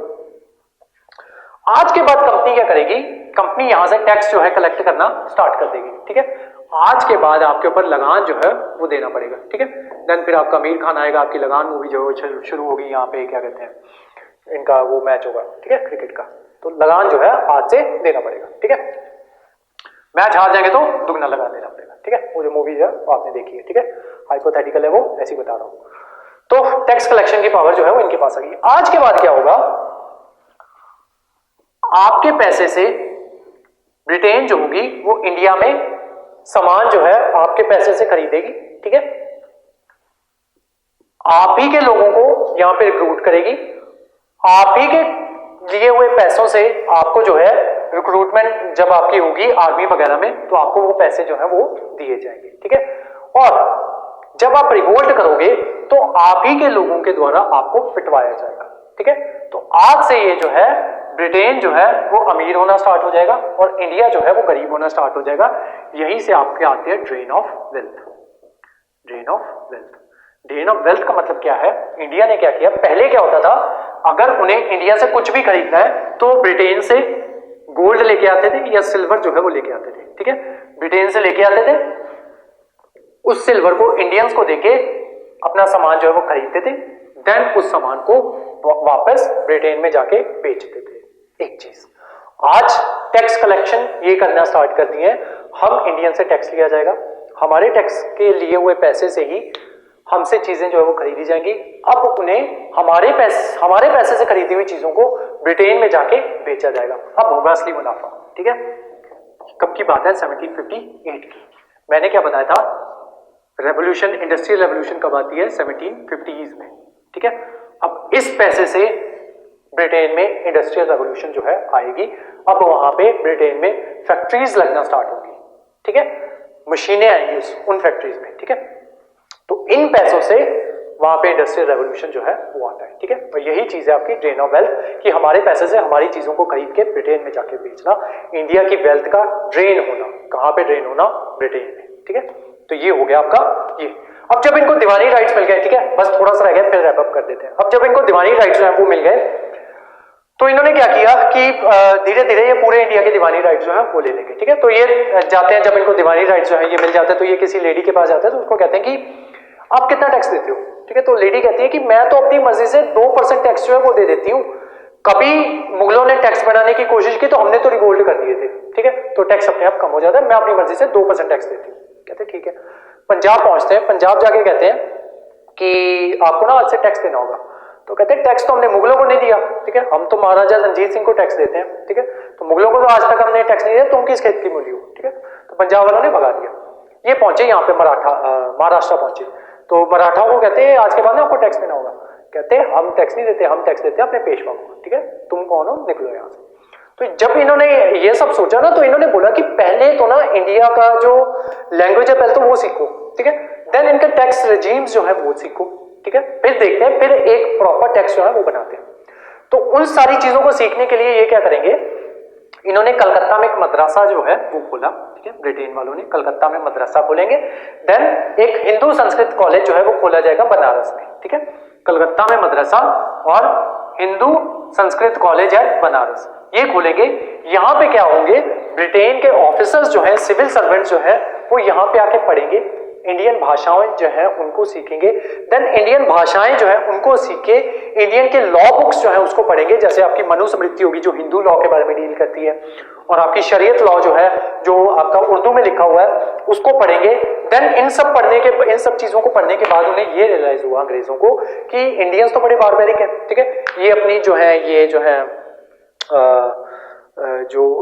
अपनी बेटियां जो है उनको ये सती कर देते हैं, जो अपनी इनकी बेटी जो है विधवा हो जाती है उसको सती कर दिया जाता है, और उसका जो है दोबारा विवाह जो है वो नहीं करवाया जाता। तो इन्होंने इंडियंस को बताना शुरू किया कि तुम लोग तो जो है यार बड़े घटिया लोग हो तुम, कि तुम अपनी बच्चियों को मार देते हो, ठीक है, उनको सती कर देते हो, उनको जिंदा जला देते हो तुम लोग। तो इंडियंस को ऐसे बताना शुरू किया, ठीक है। तो साथ ही इन्होंने एक और बात की, व्हाइट मैन बर्डन थ्योरी दी इन्होंने, white man burden theory. White man burden theory में उन्होंने क्या बोला कि हमें जो है भगवान, दूसरा इन्होंने जब इंडियन की बुक्स वगैरह पढ़ ली तो उनको ये बात समझ में आ गई कि इनको भगवान के नाम पे कुछ भी करवा लो, ठीक है, और वो आज भी चलता है, ठीक है, आज आपके पॉलिटिशियन जो है भगवान के नाम पे आपसे कुछ भी करवाते जाते हैं, ठीक है। तो अंग्रेजों ने ये बात जो है ये समझ ली, तो इनको बोला कि ये तो ना जो हमें भगवान ने हमें भेजा है भगवान ने हम गोरे लोगों को, कि तुम लोग जो इतने अनसिविलाइज्ड हो, इतने बारबेरिक हो, तुम लोगों को सिविलाइज करने के लिए भगवान ने हमें भेजा है, ठीक है। तो ये हमारा व्हाइट मैन बर्डन हो गया, जो कि हमें गॉड के द्वारा जो है वो दिया गया ताकि हम लोग तुम्हें सिविलाइज कर दें। अब तुम्हें सिविलाइज करना है तो इसका मतलब ये नहीं होगा कि हम बड़े प्यार पुचकार के तुम्हें जो है सिविलाइज करेंगे, ठीक है। हमारा काम जो होगा वो एक मास्टर की तरह होगा, स्कूल मास्टर की तरह होगा। जिस तरीके से स्कूल मास्टर जो है वो आपको डंडा मार के जो है वो आपको समझाता है, हम वैसे ही समझाएंगे। आप हमसे ये कभी भी मत एक्सपेक्ट करना कि हम तुम लोग जो है तुम्हें जो है हम प्यार से समझाएंगे। हम लोग जो है पैटर्नल बेनेवलेंस जो है वो चलेगी, ठीक है। पैटर्नल बेनेवलेंस जो है वो क्या होती है कि आपके पेरेंट्स जो होते हैं जब आप बच्चे होते हो तो आपको आपकी भलाई के लिए जो है वो आपको मार के जो है वो आपको चीजें जो है वो करवाई जाती है, तो वो चीज कहलाती है पैटर्नल बेनेवलेंस। यही बात ब्रिटेन वालों ने बोली कि हम जो है तुम्हारे साथ पैटर्नल बेनेवलेंस जो है वो चलेगी, यहाँ पे तुम्हें प्यार पुचकार के हम जो है वो नहीं समझा सकते, ठीक है। और ये तुम लोग और जो इंडियन जो है वो भड़के ना, इस वजह से उन्होंने क्या बात बोल दी, व्हाइट मैन बर्डन थ्योरी, कि भगवान ने हमें ये कार्य सौंपा है कि हम जो है वो तुम्हें जो है वो सिविलाइज करें, ठीक है। और तुम लोग जो है अभी शुरू में हमसे जो है डेमोक्रेटिक इंस्टीट्यूशन की मांग जो है वो नहीं कर सकते, तुम्हें पहले सिविलाइज करेंगे, देन धीरे धीरे हम जो है वो देखेंगे कि क्या तुम उस चीज के लायक हो चुके हो कि तुम्हें जो है डेमोक्रेटिक इंस्टीट्यूशन जो है वो दे दिए जाए। जब तुम लायक हो जाओगे तब हम तुम्हें जो है डेमोक्रेटिक इंस्टीट्यूशन जो है वो हम तुम्हें देना स्टार्ट कर देंगे, ठीक है। तो ये बात बोली व्हाइट मैन बर्डन थ्योरी के तहत अंग्रेजों ने, ठीक है। और इंडियन ने ये बात जो है ये मान भी ली, ठीक है। एक तो क्या कहते हैं, उनको लगा कि एक तो ये था कि हम भगवान के नाम पे कर रहे हैं, इस वजह से मान गए।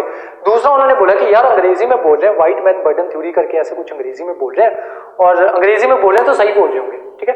तो इस वजह से हम इंडियंस ने उनकी बात मान भी ली, ठीक है। अब इस वजह से क्या हुआ, इन्हीं बीच कुछ लोग जो थे वो पढ़ लिख गए, ठीक है। तो बाद में उन्होंने क्या करना, एक दूसरे से जब इन्होंने बात करनी स्टार्ट की तो उन्होंने, एक बंदे ने दूसरे से पूछा कि यार तूने अपनी बेटी को सती किया? कहता नहीं। कहता मैंने भी नहीं किया। कहता तूने अपनी विधवा बेटी की शादी करवा दी? कहता हाँ। कहता मैंने भी करवा दी।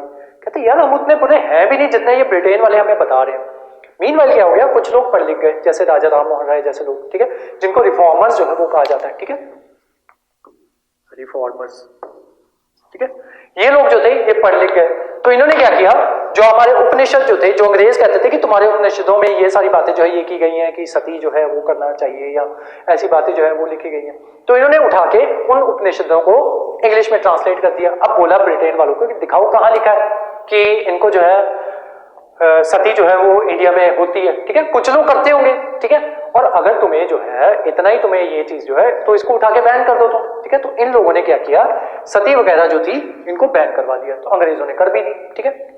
तो यहां तक जो थे अंग्रेज अच्छे काम कर रहे थे, ठीक है, सती वगैरह बैन कर दी, वुमेन एजुकेशन दी, उसके लिए काम करना स्टार्ट कर दिया, और भी काम जो है उन्होंने अंग्रेजों ने स्टार्ट किया, ठीक है, जो कि सोशली जो थे, सोशली लोगों के लिए एक्सेप्टेबल नहीं थे लेकिन सोसाइटी के लिए अच्छे थे वो काम, ठीक है। उस टाइम पे सती जो थी सोशली एक्सेप्टेबल नहीं थी लेकिन सोसाइटी के लिए अच्छी थी, ठीक है। तो अंग्रेजों ने ऐसे काम जो है वो भी किए। अब बीच में से अंग्रेजों ने बोला कि यार इतना कुछ कर रहे हो, ठीक है, तो तुम अंग्रेजी पढ़ना भी स्टार्ट कर दो, ठीक है, इंग्लिश पढ़ना भी स्टार्ट कर दो। अब बीच में से कुछ लोग उठे, कहते अंग्रेजी। अब उनको दिक्कत इस बात से थी कि उनको अंग्रेजी समझ में नहीं आती। होता क्या है कि अच्छी वाली परसेंटेज चल रही होती है, ठीक है, जैसी इंग्लिश आती है वो सारी की सारी परसेंटेज आपकी डाउन कर देती है, ठीक है। तो इनको ये था, ये लोग जो थे ये इनको रिवाइवलिस्ट कहा गया, रिवाइवलिस्ट। ये लोग बोलेंगे बैक टू वेदास की बात करेंगे, जैसे आपका आर्य समाज हो गया, ठीक है, ये बोलेंगे बैक टू वेदास कि जो वेदास में बात कही गई है उन्हीं के पे वापस चलो, हमें जो है नई भाषा जो है वो नहीं सीखनी, हमें जो है साइंटिफिक तौर तरीकों के ऊपर जो है वो नहीं जाना है, ठीक है। तो जो लोग जो है हमारा भारत जो है वो दो गुटों में बच जाएगा।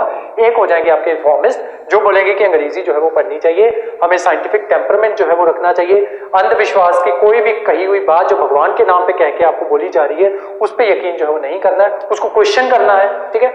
तो ये लोग कहलाएंगे आपके रिफॉर्मिस्ट, ठीक है। जो राजा राम मोहन राय जैसे लोग जो है वो इसमें आएंगे, स्वामी विवेकानंद हो गए। दूसरे होंगे जो बोलेंगे वेदास की तरफ वापस जाओ, ठीक है, कि बैक टू द वेदास, कि जो वेदों में जो बात कह दी गई है उन्हीं को मानना है, ठीक है, साइंटिफिक टेम्परामेंट नहीं रखना है और वेदों के ऊपर क्वेश्चन तो बिल्कुल भी नहीं उठाना है, ठीक है। तो ये लोग हो गए आपके रिवाइवलिस्ट, ठीक है। तो इस तरीके से दो गुटों में जो है आपका भारत जो है ये बढ़ जाएगा। अब जब ये सारी चीजें जो होंगी उस वजह से क्या होगा कि लोग जो होंगे वो इनके खिलाफ होते जाएंगे और धीरे धीरे जो है आपका 1856 का रिवोल्ट जो है वो हो जाएगा, ठीक है। और वो किस तरीके से होगा, क्या उसके पीछे कंडीशंस रहेंगी, उसके अलावा ये भारत जो है अभी तो सिर्फ हमने ये 3 जगहों के राइट्स जो है वो इनको मिले हैं, किस तरीके से ये जो ईस्टर्न एरिया है उसको जीतेंगे, नीचे के जो नवाब जो है ये तो ऑलरेडी इनकी कठपुतलियां बने हुए हैं, किस तरीके से मराठे जो है वो अभी इनके आपे से बाहर है, मराठों को किस तरीके से जीता जाएगा, पंजाब जो है उसको किस तरीके से जीता जाएगा, आपका ये जो है सिंध वाला एरिया है उसको किस तरीके से जीता जाएगा, ये सारा नेक्स्ट क्लास में करेंगे और उसी में आपको देन रिवोल्ट करवाऊंगा, देन कांग्रेस की फॉर्मेशन जो है वो भी नेक्स्ट क्लास में कर देंगे, देन थर्ड क्लास होगी उसमें जितना बचता हुआ पार्ट होगा वो उसमें कर देंगे, ठीक है। तो आज की जो आपकी क्लास थी वो यहीं तक थी, इसमें नोट्स बनाने वाले इसमें कुछ भी नहीं है, ठीक है। जो फर्स्ट क्लास जो होगी इसके जितने भी पार्ट्स बनेंगे, 2 पार्ट्स बनते हैं, 3 बनते हैं, 4 बनते हैं, किसी के भी नोट्स हैं वो आपको नहीं बनाने। ये सारी चीजें जितनी मैंने आज आपको करवाई हैं, जितनी फर्स्ट क्लास में आपको करवाई जाएंगी, ये सारी चीजें बहुत अच्छे से रिपीट होंगी और इनके नोट्स हैं वो आपको भेजे जाएंगे और इनके नोट्स हैं वो आपको बनवाए भी जाएंगे, ठीक है। जो यूपीएससी वाले बच्चे होंगे उनको नोट्स अलग से बनवाए जाएंगे, ठीक है, और उनके नोट्स हैं वो सेंड किए जाएंगे और जो ग्रुप बी वाले बच्चे हैं उनको थोड़े इजी वाले नोट्स जो है जो उनके पेपर में जो पूछे जाते हैं उनको वो वाले नोट्स हैं वो सेंड किए जाएंगे। उसी के साथ साथ ये वाली जो क्लास होगी, ये वाला जो मॉड्यूल होगा, जो पुराने बच्चे हैं उनको पता है, साथ ही साथ जो हमारे पुराने यूपीएससी में क्वेश्चंस जो है वो पूछे जाते हैं मेंस में, वो भी आपको डिक्टेट करवाए जाया करेंगे, ठीक है। तो आज की जो हमारी क्लास थी वो यहीं तक थी। जो हमारे बैचेस जो है, डिफरेंट बैचेस जो हमने स्टार्ट किए हुए हैं, वो ईपीएफओ का बैच जो है वो हमने स्टार्ट किया हुआ है, उसके अलावा हमारा नायब तहसीलदार का बैच जो है वो स्टार्ट हो चुका है आज से, और सब इंस्पेक्टर का बैच जो है वो ऑलरेडी चल रहा है हमारा, ठीक है। तो इन सब बैचेस में यूपीएससी का बैच जो है ये नया मॉड्यूल हमने स्टार्ट किया है, मॉडर्न हिस्ट्री इसमें पढ़ाई जाएगी, और इन सब बैचेस के बारे में कोई भी इंफॉर्मेशन लेना चाहते हो, आज ही बैचेस जो है ये स्टार्ट हुए हैं, कोई भी इंफॉर्मेशन लेना चाहते हो इसके फीस के रिगार्डिंग या अदरवाइज कोई भी इंफॉर्मेशन लेना चाहते हो तो हमारा जो आपको स्क्रीन पे दिया नंबर है उस पर आप कॉन्टैक्ट कर सकते हो, डिस्क्रिप्शन बॉक्स में आपको नंबर जो है वो मिल जाएगा, अदरवाइज मैं यहाँ पे भी लिख देता हूँ, 8264094255